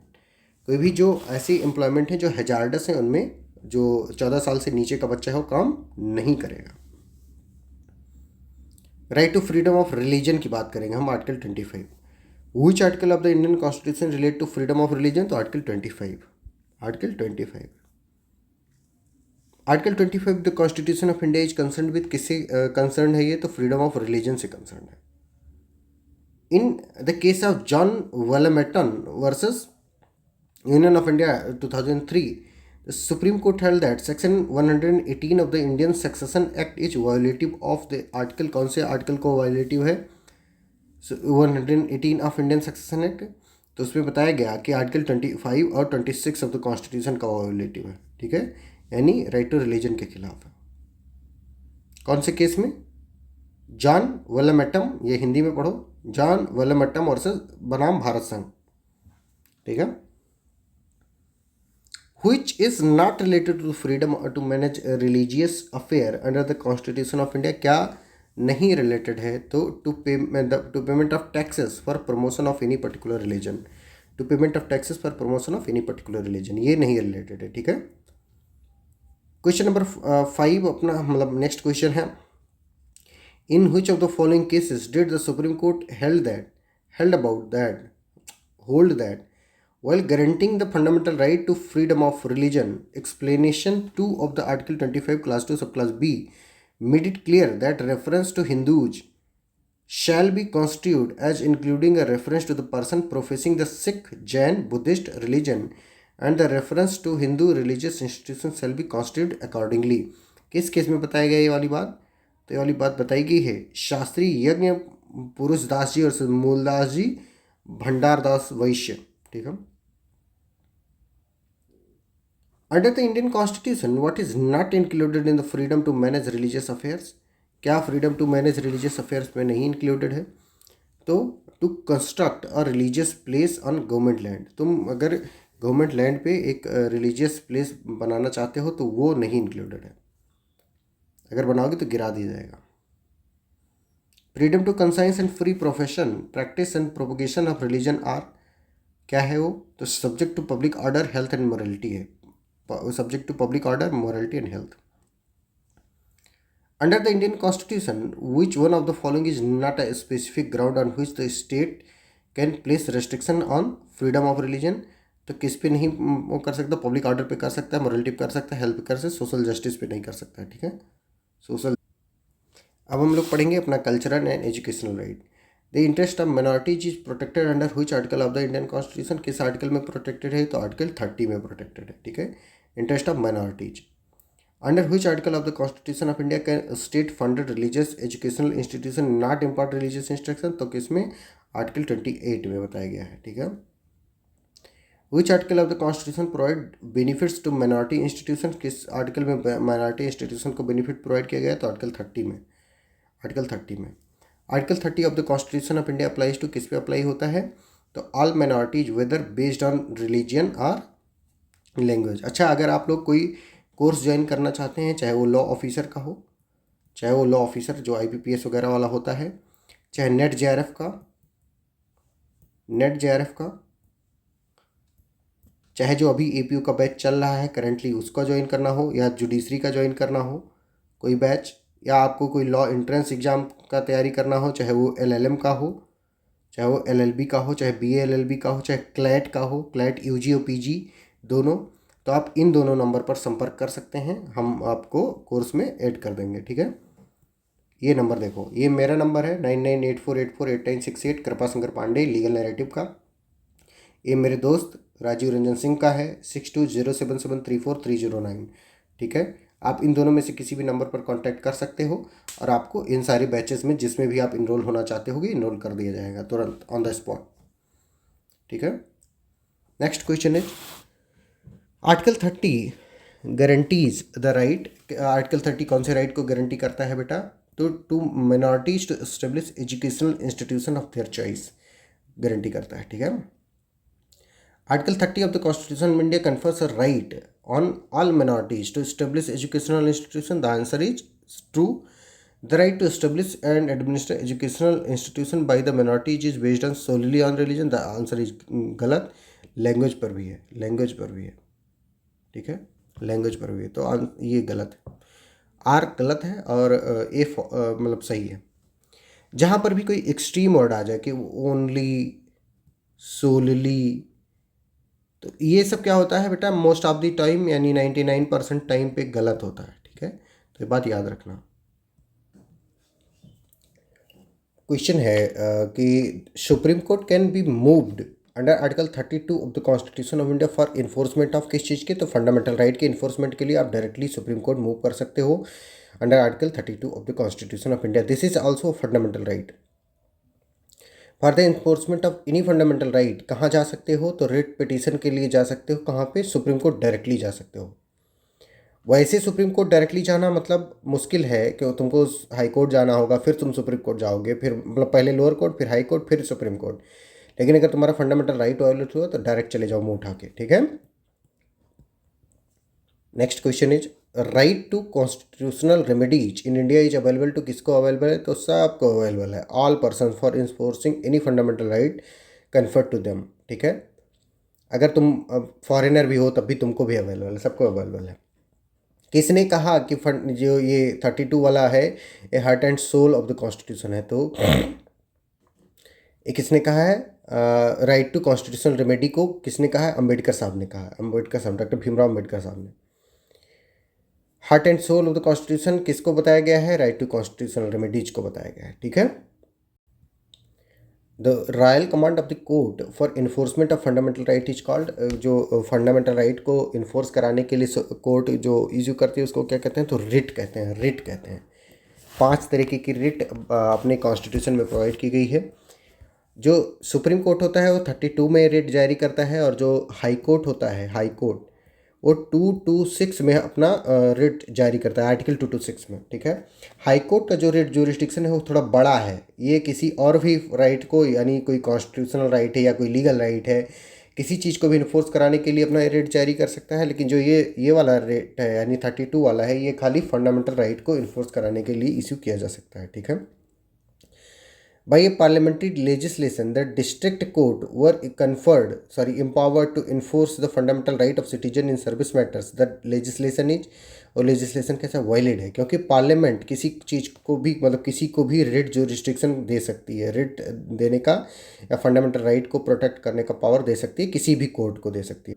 क्वेश्चन है कि public interest litigation is filed in, public interest litigation कहाँ पे फाइल किया जा सकता है, तो हाई कोर्ट और सुप्रीम कोर्ट दोनों में फाइल किया जा सकता है। ठीक है, the person associated with public interest litigation is, public interest litigation से जो एसोसिएटेड व्यक्ति है उसका क्या नाम है, तो justice PN. Bhagwati, justice PN. Bhagwati. इनको फादर ऑफ पीआईएल भी कहते हैं, पब्लिक इंटरेस्ट लिटिगेशन। ठीक है, इनको father of public interest litigation भी कहते हैं। Next question is which one of the following pairs is correctly matched, कौन सा पेयर करेक्टली मैच्ड है, हमको ये बताना है। तो रिट ऑफ मैंडेमस किसको इशू किया, issued to the public servant. कि writ of habeas corpus issued to only to the state, ये गलत है। Writ of quo warranto issued to the subordinate court, ये भी गलत है। Writ of prohibition issued to private individual, भी गलत। तो पहला हुआ writ of mandamus issued to the public servant, तो कोई पब्लिक सर्वेंट अपना काम नहीं कर रहा है तो उसको हम मैंडेमस इश्यू करेंगे। मैंडेमस को मैं अगर तुमको एक मतलब एकदम थोड़ा मज़ेदार भाषा में समझाऊं कि तो पब्लिक सर्वेंट को कहा जाता है मैड मत बनो। मैंडेमस में मैड मत बनो मतलब अपना काम करो, मैड बनोगे, पागल बनोगे, अपना काम नहीं करोगे तो पीट दिए जाओगे। ठीक है, which of the following can be issued against a private individual as well as a public authority, private individual और पब्लिक अथॉरिटी दोनों के खिलाफ कौन सा इश्यू किया जा सकता है, तो हैबेस कॉर्पस की, मैंडेमस की, प्रोहिबिशन, तो ओनली वन। देखो अगर ऐसे भी ऑप्शंस कई बार सेट किए जाते हैं तो इसमें करेक्ट तो हैबेस कॉर्पस है, लेकिन ये वाला ज़्यादा करेक्ट है क्योंकि डी वाले में ओनली वन बताया गया है। ठीक है, तो ये ऐसे अगर कभी ऑप्शन सेट हो तो उनको भी बेटा खूब ध्यान से देखना। नेक्स्ट क्वेश्चन है कि which of the following writ may be issued in case of a public servant act ultra vires to the authority, तो क्या इश्यू करोगे, इसको सर्स्योरारी इश्यू करेंगे, या काम नहीं करेगा तो मैंडेमस इश्यू करोगे। ठीक है, अगर अपने औकात से ज़्यादा काम कर रहा है तो उस पर क्या इश्यू करोगे, सर्स्योरारी इश्यू करोगे। और नहीं कर रहा है मतलब तो मैंडेमस इश्यू करोगे। Wrongful assumption of public office can be corrected by writ of, कौन से रिट से, तो क्वारंटो, कौन सी अथॉरिटी से, कुछ क्वारंटो, कौन सी अथॉरिटी से तुम वाला काम कर रहे हो। ठीक है, तुमको मार पीट के भगा दिया जाएगा। ठीक है, क्वेश्चन है कि the principle that the basic structure can not be change relates to, किससे रिलेट करता है, सीपीसी से कि सीआरपीसी से कि कॉन्स्टिट्यूशन से कि इंडियन कॉन्ट्रैक्ट से, तो कॉन्स्टिट्यूशन से करता है कि बेसिक स्ट्रक्चर को हम चेंज नहीं कर सकते हैं। बेसिक स्ट्रक्चर डॉक्ट्रिन किस केस में आई थी, आप लोग हमको कमेंट सेक्शन में बताओगे किस सेक्शन मतलब किस केस से आई थी बेसिक स्ट्रक्चर डॉक्ट्रिन और किस सन में आई थी, हमको टाइम भी बताओगे। ठीक है, हमको लिस्ट 1 से लिस्ट 2 को मैच कराना है और बताना है कि कौन सा करेक्ट आंसर होगा। तो आर्टिकल 17 किससे रिलेट करता है बेटा, तो आर्टिकल 17 अबोलिशन ऑफ अनटचेबिलिटी से रिलेट करता है। ठीक है, आर्टिकल 21 किससे रिलेट करता है, तो article 21 protection of life and personal liberty से गवर्न करता है। ठीक है, आर्टिकल 19 प्रेस फ्रीडम से गवर्न करता है और आर्टिकल 42 मैटरनिटी रिलीफ से। ठीक है, आर्टिकल 42 मैटरनिटी रिलीफ से। ठीक है, next question is assertion A part 3 and part 4 of the constitution of India are supplementary to each other and fundamental rights are enforceable. तो दोनों करेक्ट हैं लेकिन एक्सप्लेनेशन नहीं करेक्ट है। ठीक है, दोनों करेक्ट हैं, यानी डीपीएसपी और जो फंडामेंटल राइट हैं एक दूसरे के कॉम्प्लीमेंट्री एंड सप्लीमेंट्री हैं, एक दूसरे को इन्फोर्स कराने में काम आते हैं, लेकिन जो फंडामेंटल राइट है वो इन्फोर्सिबल है। ये वाली चीज़ इस बात को एक्सप्लेन नहीं करता है कि जो डीपीएसपी और फंडामेंटल राइट एक दूसरे के सप्लीमेंट्री हैं। ठीक है, अब हमको बतानी है कि हमारे कॉन्स्टिट्यूशन में कितनी नंबर की फंडामेंटल ड्यूटीज़ हैं, मतलब कितनी फंडामेंटल ड्यूटीज़ हमको प्रोवाइड की गई हैं कॉन्स्टिट्यूशन के द्वारा। तो कॉन्स्टिट्यूशन के द्वारा हमको 10 फंडामेंटल ड्यूटीज़ प्रोवाइड की गई है। अब अच्छा, अब एक क्वेश्चन आप लोग कमेंट सेक्शन में आंसर करोगे कि ओरिजिनली मतलब जब अपना कॉन्स्टिट्यूशन बना तो हमको कितनी फंडामेंटल ड्यूटीज़ प्रोवाइड की गई थी। ठीक है, आप लोग कमेंट सेक्शन में बताओगे, नहीं बताओगे तो पाप पड़ेगा। which one of these is not a fundamental duty, इनमें से कौन सा फंडामेंटल ड्यूटी नहीं। अच्छा, एक चीज़ और, जितनी भी 11 की 11 फंडामेंटल ड्यूटी हैं वो आपकी ज़बान पर रटी होनी चाहिए, नहीं तो ज़बान खींच लेंगे हम, ठीक है। सॉरी, मजाक कर रहा हूँ, लेकिन हाँ याद कर लेना, अच्छी बात है, पूछा जा सकता है, नहीं तो याद नहीं आएगा वहाँ पे। तो पहला है टू प्रमोट इंटरनेशनल पीस, ये हमारा फंडामेंटल ड्यूटी नहीं है, ये हमारा फंडामेंटल ड्यूटी नहीं है। बाकी सारी चीज़ें to safeguard public property, to defend nation, to protect natural environment, सब है। जैसे अगर मान लो अगर अभी चाइना से लड़ाई हो जाए, ठीक है, चाइना से लड़ाई हो जाए और हमको बीजिंग शहर को कैप्चर करना है, तो हम सबको यूपी बिहार वालों को जाना पड़ेगा ना भाई उसको कैप्चर करने, ऐसे थोड़ी ना कैप्चर हो जाएगा, समझ रहे हो। हम लोग जाएंगे तभी कैप्चर होगा, बताओ। किसको जाना पड़ेगा, ठीक है। हम लोग अपना अपना फ़ोन ले लेकर के जा करके वहाँ पे इतना रील बना देंगे कि वो सब वैसे ही डर के भाग जाएंगे सब, ठीक है। नेक्स्ट क्वेश्चन है, विच of the following is not a fundamental duty of every citizen of India, कौन सा फंडामेंटल ड्यूटी नहीं है एवरी सिटीजन ऑफ इंडिया का। तो to confer guilt and to confess guilt and ensure justice, ये नहीं है। इसीलिए कह रहा हूँ कि फंडामेंटल ड्यूटियाँ सब याद कर डालना सब लोग, ठीक है, तो इससे रिलेटेड सारे क्वेश्चन अपने आप ऑटोमेटिकली सॉल्व हो जाएंगे। अबे यार 11 ठो है तो तुम उसके लिए भी कानून बता रहे हो। Which one of the following is not a fundamental duty, कौन सा फंडामेंटल ड्यूटी नहीं है। To protect sovereignty, to defend country, to respect national anthem, to promote Indian culture, to promote Indian culture, ये नहीं है, ठीक है।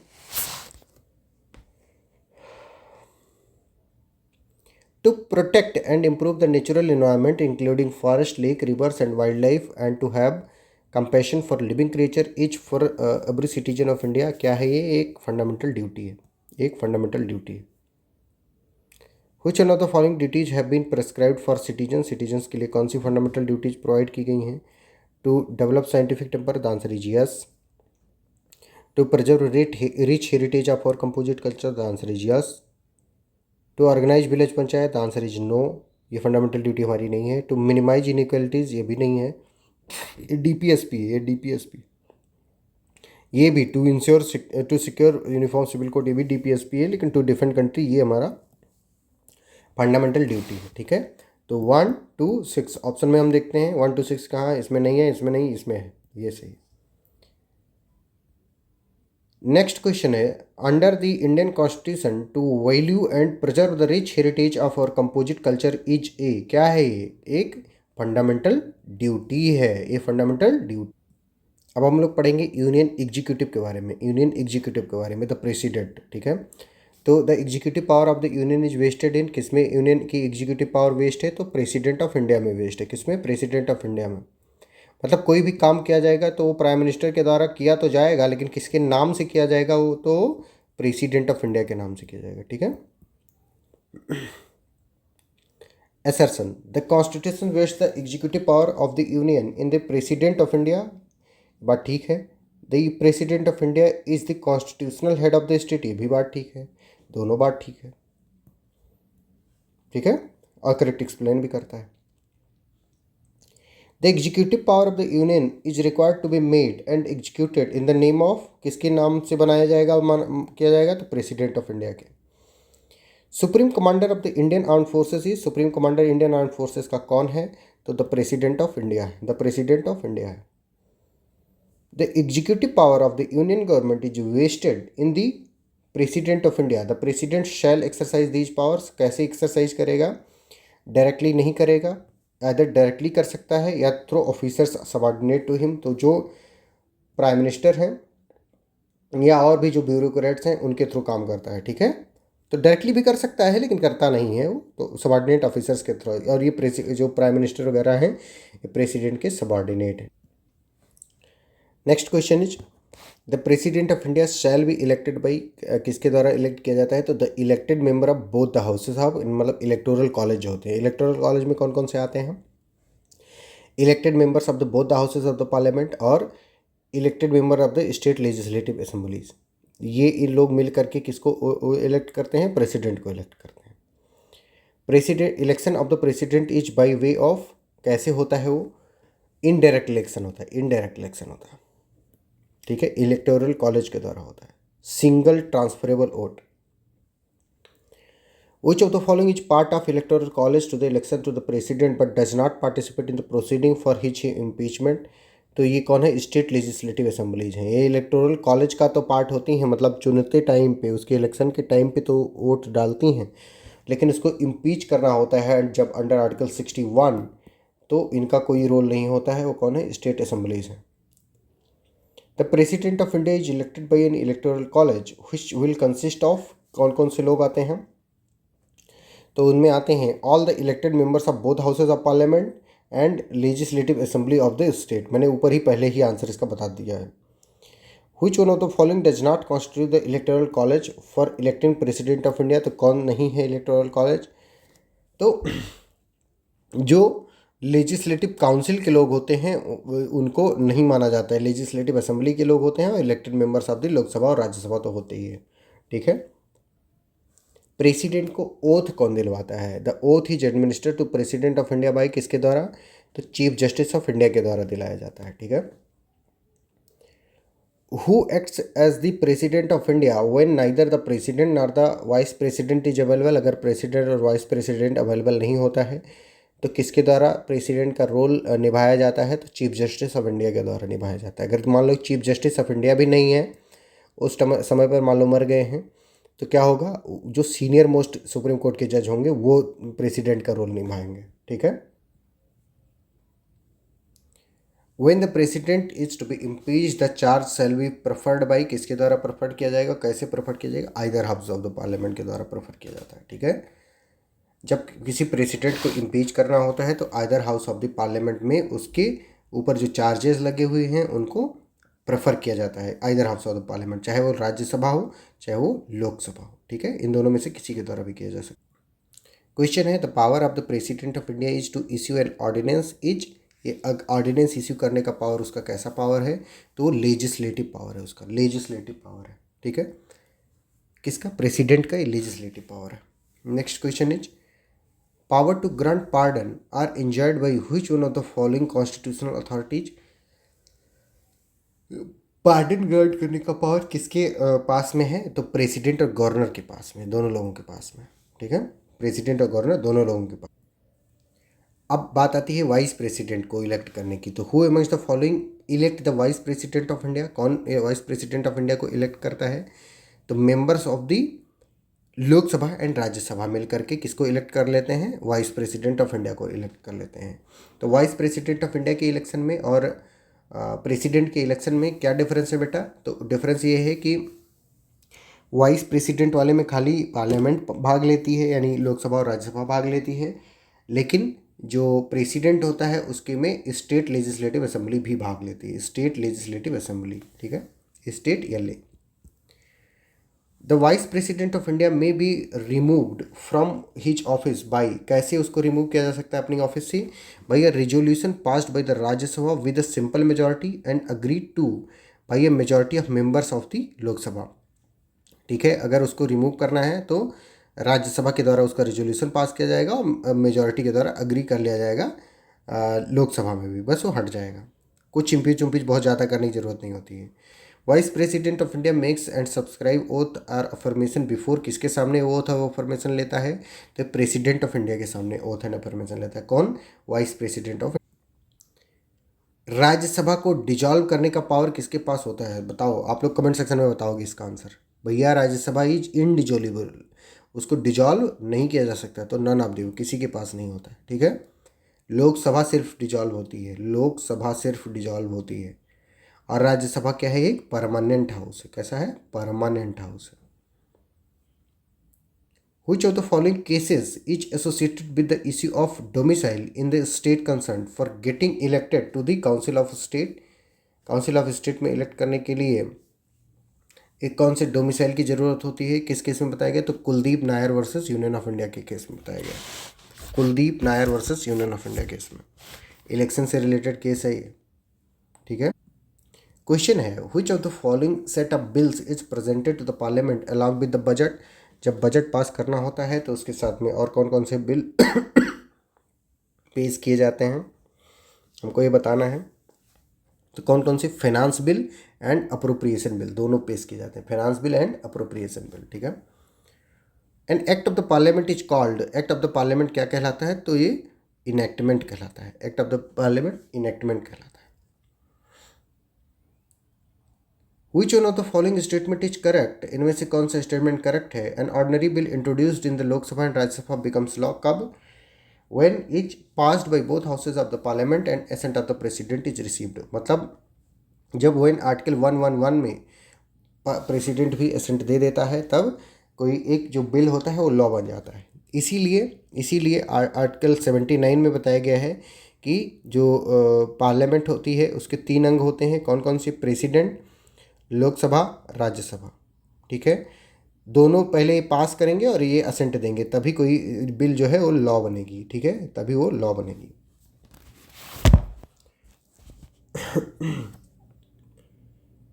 द एक्ट के comes into force on the day, कब कोई भी एक्ट फोर्स में आता है? When it receives the assent of the president और गवर्नर एज द केस में बी। ऐसा नहीं है, जब वो इस दिन वो इनैक्ट हो जाता है और इसके बाद में जब उसकी इन्फोर्समेंट डेट को नोटिफाई किया जाता है, जब उसको ऑफिशियल गैजेट में पेश किया जाता है तब होता है। लेकिन इन सारे केसेस मतलब जो ऑप्शन हमें दिए गए हैं उसमें सबसे मोस्ट अप्रोप्रिएट ऑप्शन ए है, इसलिए हम ऑप्शन ए के साथ जाएंगे। खैर ऐसा होता नहीं है, मतलब प्रेसिडेंट की एसेंट तो मिल गई लेकिन अगर उसको फोर्स में लाना है एक स्पेसिफाइड डेट पे तो वो स्पेसिफाइड डेट बता दी जाती है कि इस दिन को ये फोर्स में आएगा। Next question is on the dissolution of the Lok Sabha, a bill passed by both the houses of the parliament and awaiting the assent of the president, तो उसको क्या हो जाती है? तो डज नॉट लैप, वो लैप्स नहीं करती है। ठीक है, लेकिन अगर लोकसभा के द्वारा पास नहीं की गई है तो लैप्स हो जाती है। अगर लोकसभा में इसे पास कर दी गई, राज्यसभा में पहुंची है तो भी लैप्स कर जाती है। ठीक है, dissolution of the house means that the life of the house has ended and a fresh house has to be constituted। Which one of the following house in India cannot be dissolved? कौन से house को dissolve नहीं किया जा सकता है? तो राज्यसभा को डिजॉल्व नहीं किया जा सकता है, ये मैं पहले भी बता चुका हूँ। ठीक है, तो यानी डिजोल्यूशन ऑफ द हाउस की बात की जाएगी तो किसका डिजोल्यूशन? लोकसभा का डिजोल्यूशन। ठीक है, लोकसभा का dissolution. Which one of the following statement is correct? इनमें से कौन सा स्टेटमेंट करेक्ट है? The speaker may be removed, कब रिमूव किया जाता है? By a resolution of the house of people moved after 14 days clear notice and passed by the majority of all the then members of the house. ठीक है, तो option C is the right answer. Option C is the right answer. The parliament और a state legislature can declare a seat vacant if a member absent himself without permission from the session for कितने दिन के लिए? तो 90 days के लिए। कि 60 days के लिए? तो 90 days के लिए होता है, 60 days नहीं होता। खैर चेक कर लेना एक बार, इस पर मैं थोड़ा कंफ्यूज हो गया हूँ, तो 60 days भी हो सकता है, तो आप लोग चेक कर लेना। ठीक है, चेक करके कमेंट में बताओ कि क्या होगा। Consider the following statement, parliamentary privileges are available to attorney general when he participates in the proceeding of the House of the People, minister's speech made in the House of which he is not a member, an individual who is called upon to testify before the House। किसके ऊपर parliamentary privileges किसको मिलता है? तो 1 और 2 इनको और इनको मिलता है। अब हम यूनियन जुडिशरी के बारे में पढ़ेंगे, सुप्रीम कोर्ट और इन सब के बारे में। क्वेश्चन है, ये तो धर्मस्ततो जया, जहाँ पे धर्म होता है वहाँ पे विजय होती है, ये किसका मोटो है? तो इस सुप्रीम कोर्ट ऑफ इंडिया का मोटो है। ये तो धर्मा ततो जया। The supreme court of India has been established under article, किस आर्टिकल में इसको इस्टेब्लिश किया गया? तो आर्टिकल 124 में किया गया है, 124 में, 124 में किया गया। The supreme court was established in, किस ईयर में इसको इस्टेब्लिश किया गया? तो 1950 में इस्टेब्लिश किया, 1950 में इसको इस्टेब्लिश किया गया। For being appointed as a जज of supreme court a person should have practised as an advocate in high court for कितने दिनों के लिए? 12 साल के लिए। कि 10 साल के लिए? तो 10 साल के लिए उसको प्रैक्टिस किया जाना चाहिए, तो सुप्रीम कोर्ट का जज नियुक्त किया जा सकता है, अपॉइंट किया जा सकता है। What is the retirement age of a supreme court जज? सुप्रीम कोर्ट जज की रिटायरमेंट एज क्या है? तो 65 ईयर है, 65 ईयर है। Which one of the following is not an essential condition for appointment as a judge of the Supreme Court? He shall be citizen of India. The answer is yes. At least 5 year experience as a judge of the High Court or 2 or more such courts in succession, ये भी ठीक है। Must have completed the age of 35 year, ये बात ठीक नहीं, क्योंकि supreme court का जज बनने के लिए कोई भी मिनिमम एज रिक्वायरमेंट नहीं है, ठीक है, ऐसा कुछ नहीं बताया गया। At least 10-year experience as an advocate of a high court or of two or more such courts in succession, ठीक है, तो ये वाला भी है, लेकिन ये 35 ईयर वाला नहीं है। In which of the following countries are Supreme Court judges appointed for life tenure termination upon death, resignation or conviction? तो कौन सा कहाँ से ये बात बताई गई है? तो ये यूएसए है, United state of America, United state of America. तो लाइफ के लिए कहाँ के किस सुप्रीम कोर्ट के केस, तो वो यूएस के सुप्रीम कोर्ट में कोई जज होता है और लाइफ टाइम के लिए अपॉइंट किया जाता है, ठीक है। द जज of the supreme court take an oath conducted by, किसके द्वारा कंडक्ट कराया जाता है? तो प्रेसिडेंट और some person appointed by him, या तो प्रेसिडेंट के सामने एक ओथ लेते हैं या तो किसी ऐसे व्यक्ति के द्वारा जिनको प्रेसिडेंट अपॉइंट कर देता है कि भाई जा करके इनका ओथ दिला दो, ठीक है। Under which article of the constitution can a distinguished jurist be appointed as जज ऑफ द सुप्रीम कोर्ट? किस आर्टिकल में? तो आर्टिकल 124 क्लास 2 में कोई डिस्टिंग्विश्ड जूरिस्ट भी, जो बहुत पढ़ा लिखा लॉ का न्यायविद है, उसको भी क्या बनाया जा सकता है? सुप्रीम कोर्ट का जज बनाया जा सकता है। अच्छा, हाई कोर्ट का जज बनने के लिए ऐसी कोई एलिजिबिलिटी नहीं है, मतलब ऐसे किसी डिस्टिंग्विश्ड जूरिस्ट को तुम हाई कोर्ट का जज नहीं बना सकते हो। The NJAC act was declared unconstitutional in the, कौन से केस में NJAC केस को अनकॉन्स्टिट्यूशनल घोषित कर दिया गया? तो supreme court advocates on record association versus union of India case में, ठीक है। Supreme court advocates on record association versus union of India. An eminent jurist can be appointed as a जज मेंबर ऑफ, किसका हो सकता है सिर्फ? तो सुप्रीम कोर्ट का हो सकता है, हाई कोर्ट, ट्राइब्यूनल, इन सबका नहीं हो सकता, याद रखना। Who among the following can remove a judge of the high court from his office? High court के जज को रिमूव कौन ऑफिस से कर सकता है? तो president on the basis of resolution passed by both houses of the parliament, तो हाई कोर्ट के जज को रिमूव किया जा सकता है। Under the constitution of India the procedure for removal of supreme court जज इज गिवन अंडर, किस आर्टिकल में सुप्रीम कोर्ट के जज के रिमूवल की बात की गई है? तो आर्टिकल 124 क्लास 4 में, 124 क्लास 4 में बात की।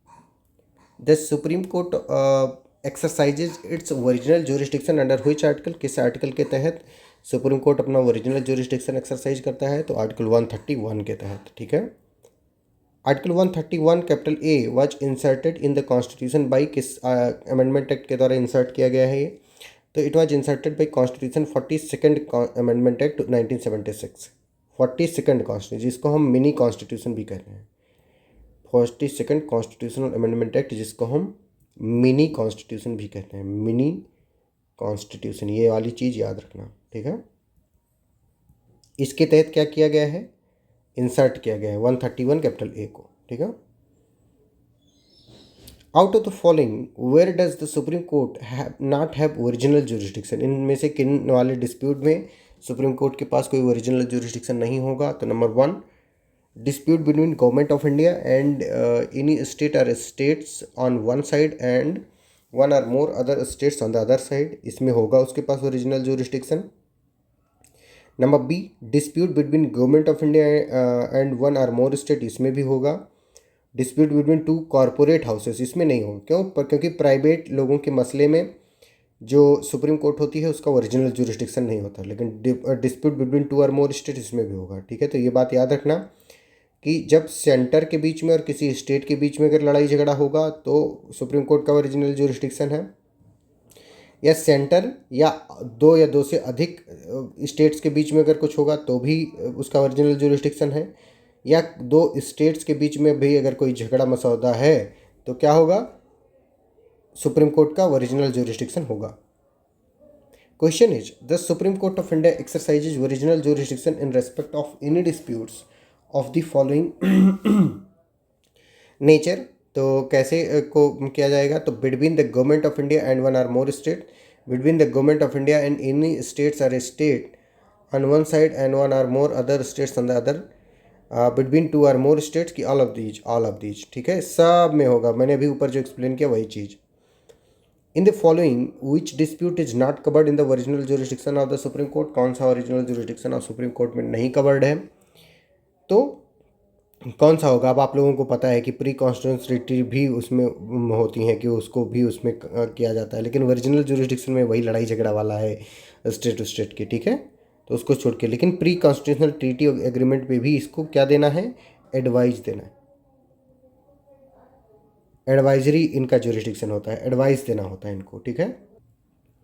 तो what is the correct chronological sequence of the following advisory opinion given by the supreme court under article 143 of the constitution? जो प्रेसिडेंट होता है वो सुप्रीम कोर्ट से एडवाइजरी ओपिनियन ले सकता है, किस आर्टिकल में? 143 में ले सकता है, ठीक है। तो सबसे पहले कौन सा केस हुआ? तो सबसे पहले इन रे डेली लॉज केस में सबसे पहले उसने मतलब प्रेसिडेंट ने सुप्रीम कोर्ट की एडवाइजरी ओपिनियन ली थी। फिर बेरुबारी वाले में लिया, फिर इन रे द शी कस्टम्स एक्ट में लिया, फिर स्पेशल कोर्ट्स रेफरेंस केस में लिया। तो ए ऑप्शन सही है, ए ऑप्शन सही है। The president can obtain the opinion of the supreme court in which of the following cases? किस केस में सुप्रीम कोर्ट ने ऑब्टेन किया? तो where the question of law और फैक्ट हैज़ अराइजन और is likely to arise which is of such a nature and of such public importance that it is expedient to obtain the opinion of the court, ठीक है। तो C option is correct.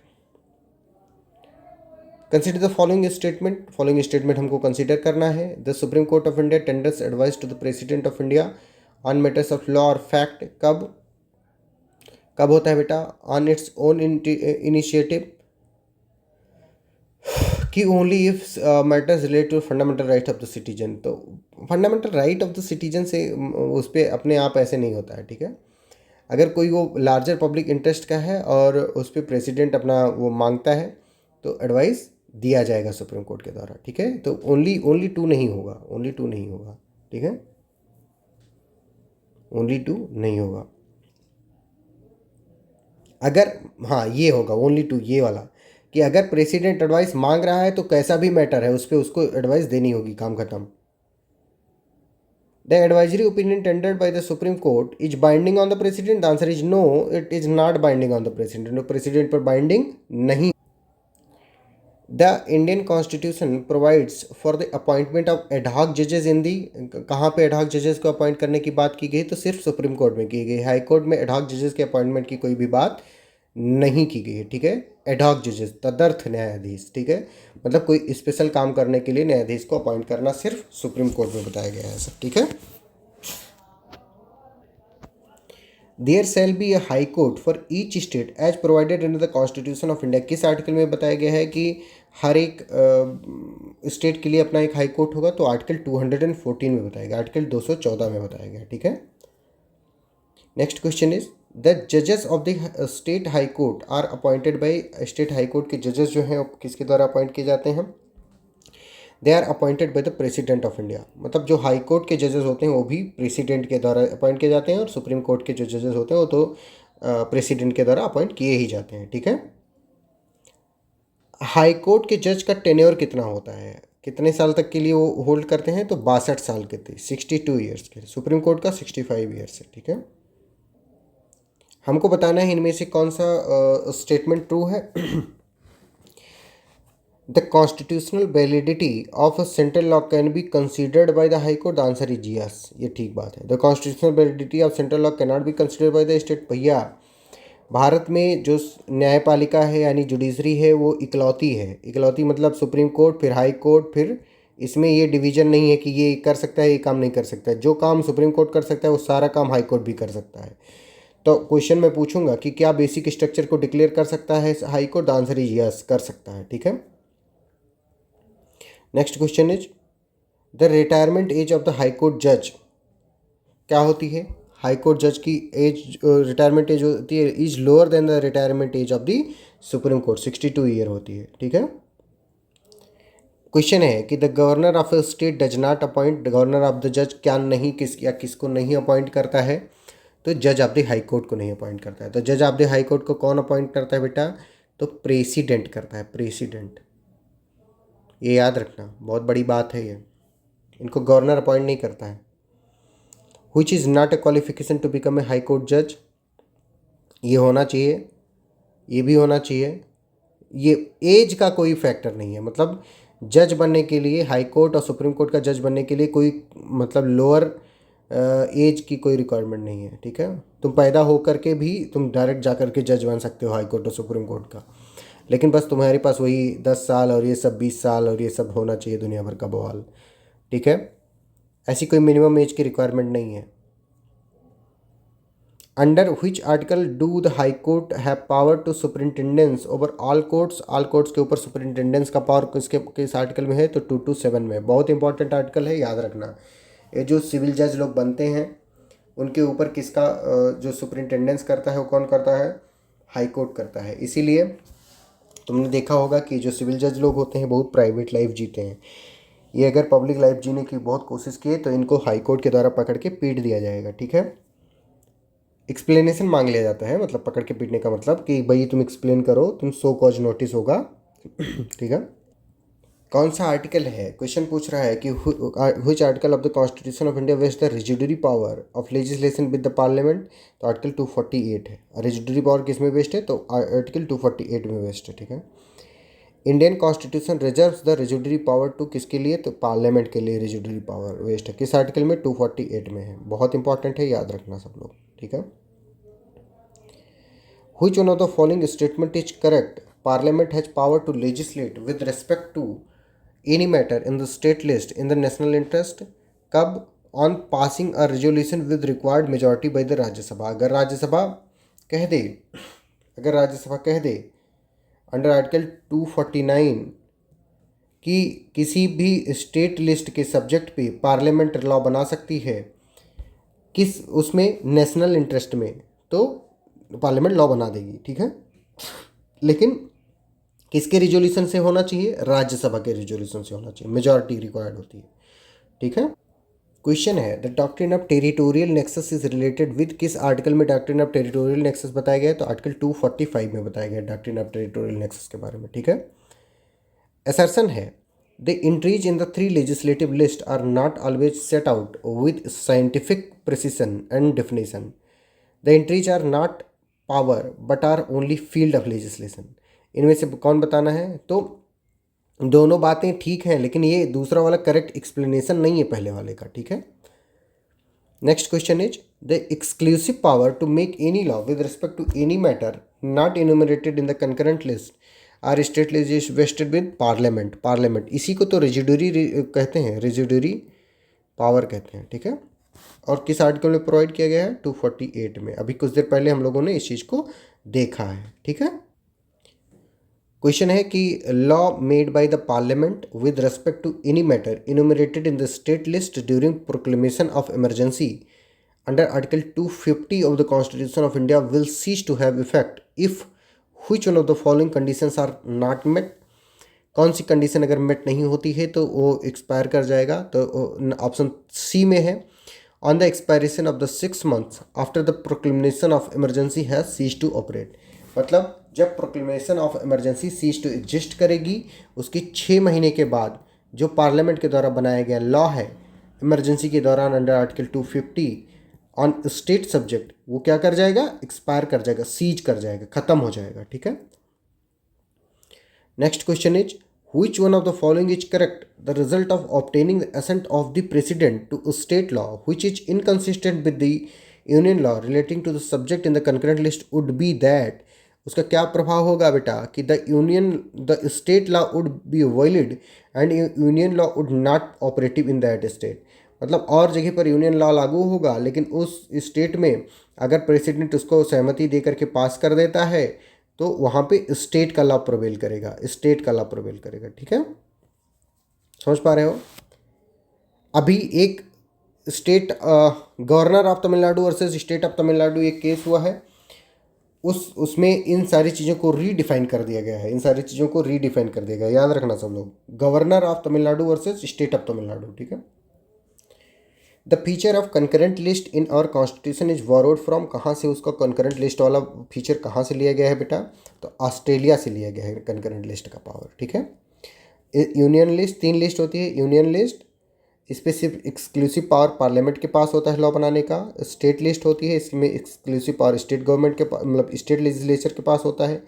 Concurrent list होती है जिसमें state और centre दोनों यानी parliament और स्टेट लेजिस्लेचर दोनों लॉ बना सकती हैं, ठीक है। क्वेश्चन है one of the following subject is not in the state list. इनमें से स्टेट लिस्ट में कौन सा सब्जेक्ट नहीं है? पुलिस एंड प्रिजन की, पब्लिक हेल्थ एंड सैनिटेशन की, मार्केट एंड फेयर की, बैंकरप्सी। देखो, जो कोई भी सब्जेक्ट है जो ऑल इंडिया लेवल को इम्पैक्ट कर सकता है तो वो कहाँ किसके पास है? सेंट्रल लिस्ट में है, ठीक है, यूनियन लिस्ट में है। जो कि लोकल इंटरेस्ट की चीज़ है वो स्टेट लिस्ट में है। ये ऐसे याद कर लेना सब लोग। देखना सब्जेक्ट्स दिए होंगे तो उन सब्जेक्ट को ध्यान से देखना, तो देखना कि वो लोकल इंटरेस्ट की चीज़ है कि ऑल ओवर इंडिया लेवल की चीज़ है। तो अगर ऑल ओवर इंडिया के लिए, जैसे मैं पूछूं रेलवे किस में होगा, तुम बताओ। या मैं कहूँ कि डिफेंस किस में होगा? बताओ बताओ, कमेंट सेक्शन में बताओ। या मैं कहूँ बैंक किस में होगा? बताओ बताओ। हाँ, मैं रुका हुआ हूँ, आंसर करो सब लोग। ये तीनों यूनियन लिस्ट में। क्यों? क्योंकि ये क्या किसको इम्पैक्ट करते हैं? लार्जर इंडिया को इंटरेस्ट इम्पैक्ट करते हैं। मतलब कोई सिर्फ लोकल, सिर्फ यूपी में नहीं चलती, ऐसा नहीं है, हर जगह पर चलती है। डिफेंस पूरे भारत की जरूरी है, बैंक पूरे भारत के लिए जरूरी है, ठीक है।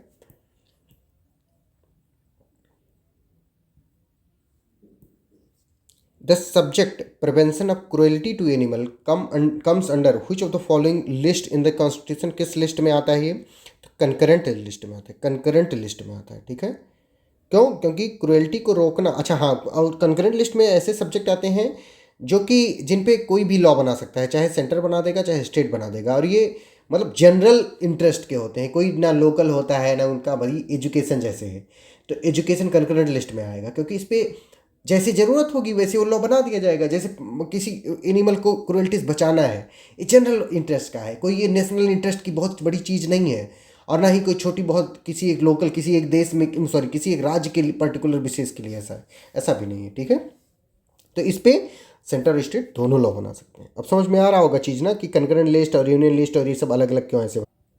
क्वेश्चन है अपना कि एक्स्ट्राडिशन किससे रिलेटेड होगा? एक्स्ट्राडिशन का मतलब होता है किसी, तुम्हारे देश में कोई अपराधी अपराध करके और दूसरे देश में भाग गया है, उस देश से उस अपराधी को वापस लेके आना, इसको एक्स्ट्राडिशन कहते हैं, प्रत्यर्पण जिसे हिंदी में कहते हैं। तो किस लिस्ट में होगा? अब चाबिए बताओ कि तुम किसी दूसरे देश से कांटेक्ट करना देश के इंटरेस्ट में है कि किसी पर्टिकुलर इसके इंटरेस्ट में है? भैया पूरे देश के इंटरेस्ट में, ठीक है। तो यूनियन लिस्ट में होगा। अब समझ पा रहे होगे, क्रोनोलॉजी एनालॉजी समझ पा रहे। क्वेश्चन है the provisions regarding constitution of municipalities are in, किस आर्टिकल में म्यूनिसिपैलिटी से रिलेटेड चीज़ें बताई गई हैं? तो आर्टिकल 243 क्यू में बताई गई। क्यू मतलब क्वीन वाला क्यू, ठीक है। क्वेश्चन है municipalities have become the constitutional functionary by insertion of, किस आर्टिकल में इंसर्ट कर दिया गया इनको? तो 243 क्यू में इंसर्ट कर दिया गया। The election to the municipalities is provided under, किस आर्टिकल में इलेक्शन की बात की गई है इनके? तो 243 जेड जे में की गई है, जेड जे में, ठीक है, sorry Z A, 243 Z A में इनके म्यूनिसिपैलिटीज़ के इलेक्शन के बारे में बात। अंडर आर्टिकल 352 जो प्रोक्लेमेशन ऑफ इमरजेंसी होता है उसको कब, मतलब कितने दिनों के अंदर हाउस ऑफ, मतलब पार्लियामेंट से अप्रूव किया जाना बहुत ज़रूरी है? तो 2 मंथ की, 1 मंथ, तो 1 मंथ के अंतर्गत, ठीक है, इसको अप्रूव करना बहुत ज़रूरी है। इसको विद इन 1 मंथ उसको अप्रूव करना बहुत ज़रूरी है, ठीक है। क्वेश्चन है while the proclamation of emergency is in operation, proclamation of emergency operation में अभी है, ठीक है, तो क्या होगा? इनमें से कौन से करेक्ट हैं? तो the executive power of the union shall extend to giving of direction to any state as to the manner in which the executive power there of is to be exercise. And number 2, the power of parliament to make laws with respect to any matters shall include the power to make laws on subjects which is not enumerated in the union list. तो कौन सा होगा? Both, पहला और दूसरा। The proclamation of emergency under Article 352 when Lok Sabha stands dissolved has to be approved by, कैसे approve किया जाना बहुत ज़रूरी है?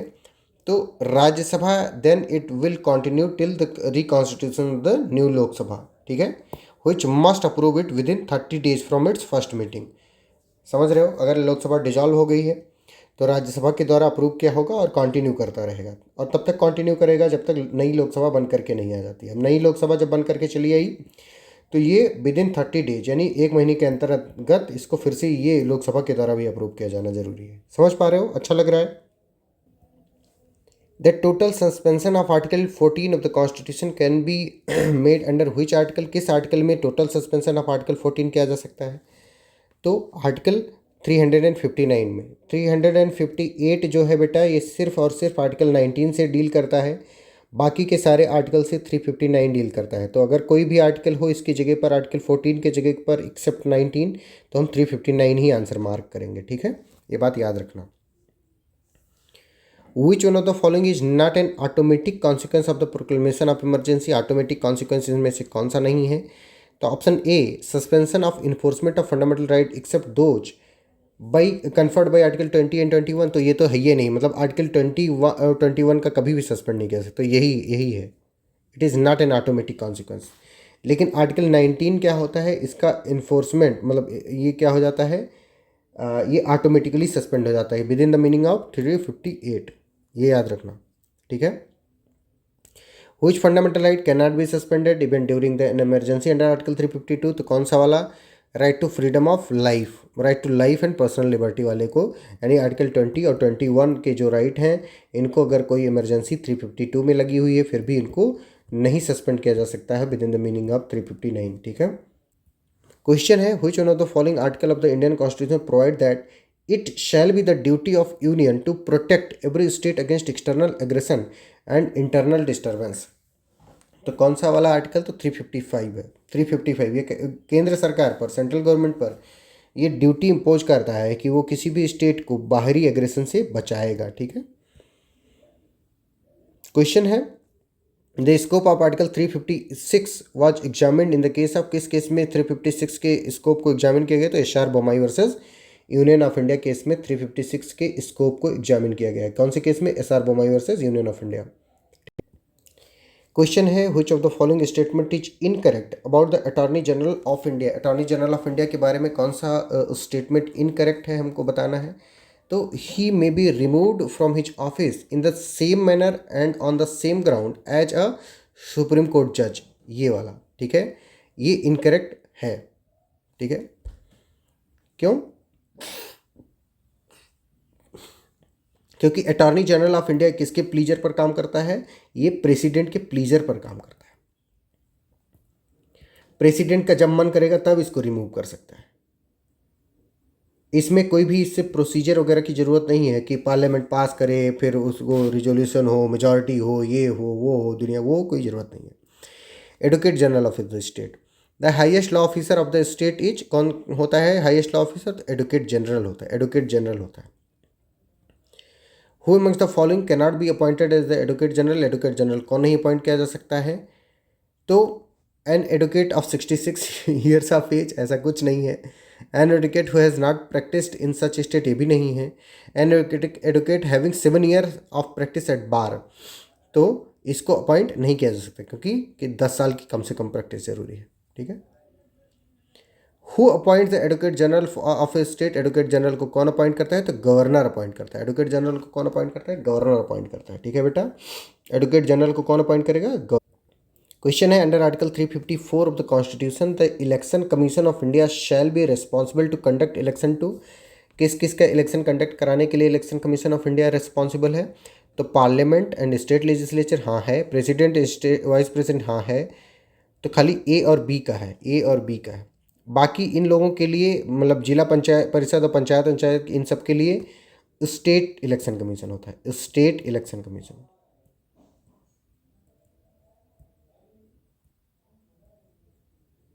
ठीक है, state election commission. The right to vote in election of a parliament is, right to vote क्या है एक? तो ये एक लीगल राइट है, right to vote is a legal right. Article 329 of the constitution deals with, article 329 constitution किससे deal करता है बेटा? It deals with delimitation of the electoral constituencies, delimitation of electoral constituencies से डील करता है। Next question is the area of Lok Sabha constituency for the purpose of general elections is determined by, किसके द्वारा determine किया जाता है? तो डिलिमिटेशन कमीशन के द्वारा एरिया को डिटरमिन किया जाता है। ठीक है, election disputes can be resolve only through an election petition to the, किसको? Supreme court. सुप्रीम कोर्ट की हाई कोर्ट? तो बताओ तुम, election dispute can be resolve only through an election petition to the, किसको? हाई कोर्ट को, high court को, बिल्कुल। तुम इलेक्शन डिस्प्यूट होगा तो इलेक्शन तुम कहाँ पे लेकर के जाओगे? हाई कोर्ट के पास जाओगे। In deciding the question as to the disqualification of the member of parliament the president shall act, कैसे एक्ट करेगा? According to the opinion of the election commission, according to the opinion of the election commission वो act करेगा, ठीक है। What is the tenure of the chief election commissioner of India? Chief election commissioner का tenure क्या होता है? 6 year or 65 years of age whichever is earlier, 6 year or 65 year of age whichever is earlier. The chief election commissioner can be removed from his office, उसको remove किया जा सकता है office से, कब? किसके द्वारा? In the manner and on the ground as applicable for the removal of a जज ऑफ द सुप्रीम कोर्ट, ठीक है। चीफ इलेक्शन कमीशन को ऐसे ही रिमूव किया जा सकता है, ऐसे हवाबाजी से तुम रिमूव, हवाबाजी में तुम उसको रिमूव नहीं कर सकते हो, ठीक है। Which of the following articles of the Constitution provides for the establishment of the Interstate Council? Interstate Council किस आर्टिकल में प्रोवाइड किया गया है? तो 243 में, सॉरी 263 में प्रोवाइड किया गया है। इंटरस्टेट काउंसिल, अंतर्राज्य परिषद की स्थापना की गई है, किसमें? 263 में। Under the constitution of India Hindi in Devanagari script is, Hindi in Devanagari script क्या है बेटा? Official language of the union है। भारत में एक चीज़ याद रखना, भारत की कोई भी नेशनल लैंग्वेज नहीं है, नेशनल लैंग्वेज कोई भी अभी भी नहीं है भारत के पास, तो ये बात याद रखना। कभी भी कोई कहे कि हिंदी भारत की नेशनल लैंग्वेज या राष्ट्रभाषा है, तो ऐसा नहीं है, वो राज्य भाषा है, राज्य भाषा, ऑफिशियल लैंग्वेज है, लेकिन राष्ट्रभाषा नहीं है, वो राष्ट्रभाषा नहीं है, वो क्या है? राज्य भाषा है, ठीक है। वो राज्य भाषा है, राष्ट्रभाषा नहीं है। Match list 1 with list 2 and select the correct answer using the code given below the list. List 1 को लिस्ट 2 से मिलाना है हमको। मुरली एस देवरा का केस किससे रिलेटेड है बेटा? तो ban on smoking at public places. तो बी को 3 से किस में मैच कराया गया है? बी को 3 से सिर्फ इसमें मैच कराया गया है, तो ऑप्शन डी सही होगा, ऑप्शन डी सही होगा, और कुछ चेक करने की ज़रूरत नहीं है, ये गलत है फिर, ठीक है। मुरली एस देवरा का केस किससे रिलेटेड है? Ban on smoking at public place. The 8th schedule of the Indian constitution contain, किस चीज़ को कंटेन करता है? 8th शेड्यूल कंटेन करता है list of 22 languages recognised by the constitution. 22 languages recognised by the constitution को contain करता है, ठीक है। कौन सा? 8th schedule. Match list 1 with list 2 and select the correct answer using the codes given below the list. कौन कौन सा है? Ordinance issuing power of the governor, बताओ क्या है इसका? बताओ बताओ कैसे इसको सॉल्व करोगे?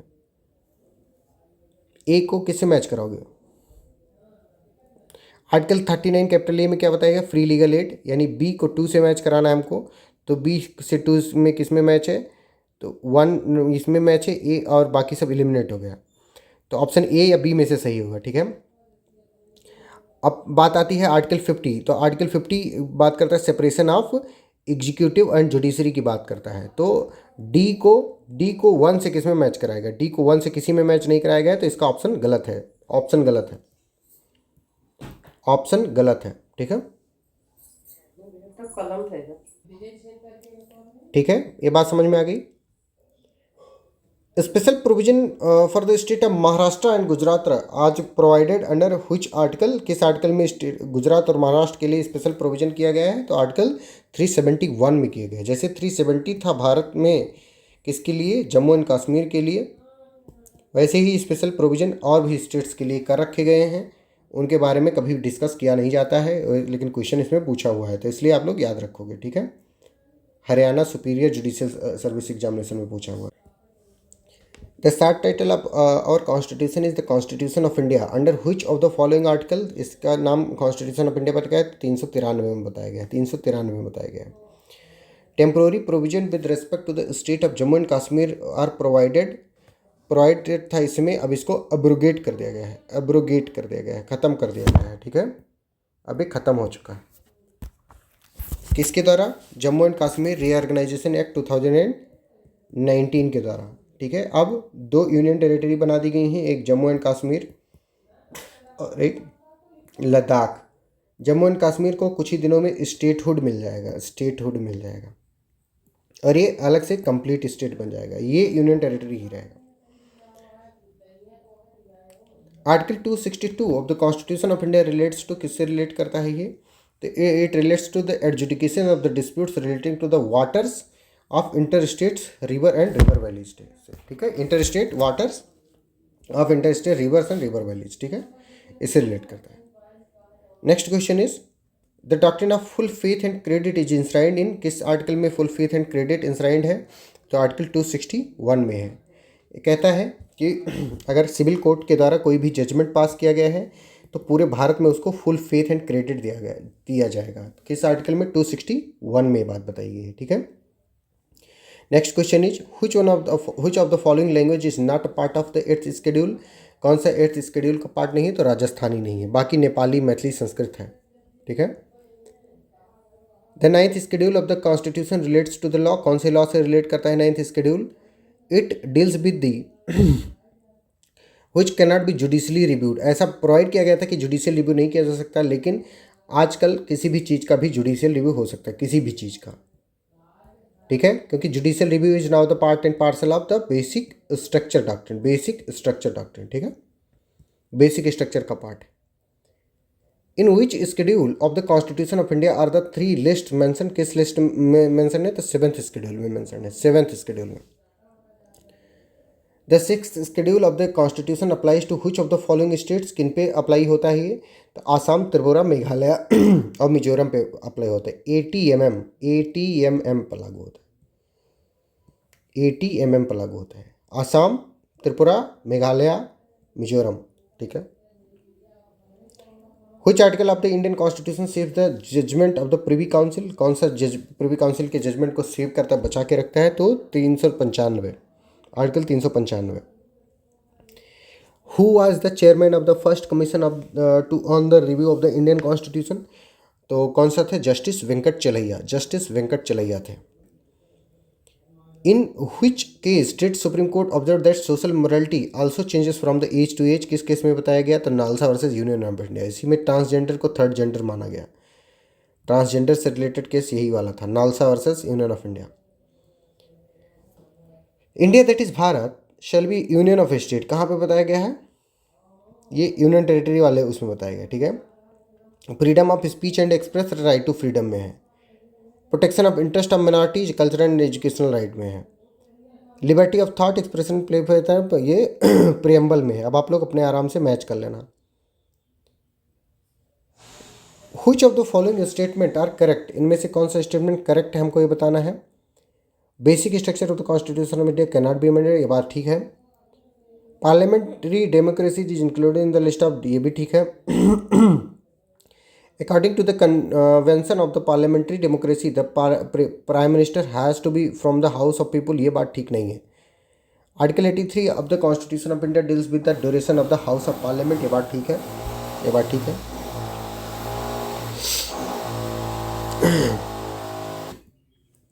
इसी नोट के साथ अपना ये कॉन्स्टिट्यूशन ख़त्म होता है। इसकी PDF हम आपको टेलीग्राम पर दे देंगे, और अगर आपको कोई भी कोर्स ज्वाइन करना है लॉ से रिलेटेड, चाहे वो नौकरी पाने के लिए है, चाहे एडमिशन पाने के लिए है, आप इस पर कांटेक्ट कर सकते हो, आपको ज्वाइन करा दिया जाएगा, ठीक है। नेट JRF वगैरह का भी बैच चलेगा भाई, नेट JRF वाला भी, तो एकदम पढ़ाई करते रहो, मेहनत करते रहो, हमारा नाम रोशन करते रहो, ठीक है। अगर तुमको सूरज की तरह से चमकना है तो सूरज की तरह से जलना भी होगा, जलने के लिए तैयार हो जाओ, और जिस दिन तैयार हो जाना उस दिन इन नंबर पे कांटेक्ट कर लेना, हम लोग मिल करके जलेंगे और सूरज की तरह से चमकेंगे। इसी नोट के साथ थैंक यू सो मच। जय हिंद, जय भारत।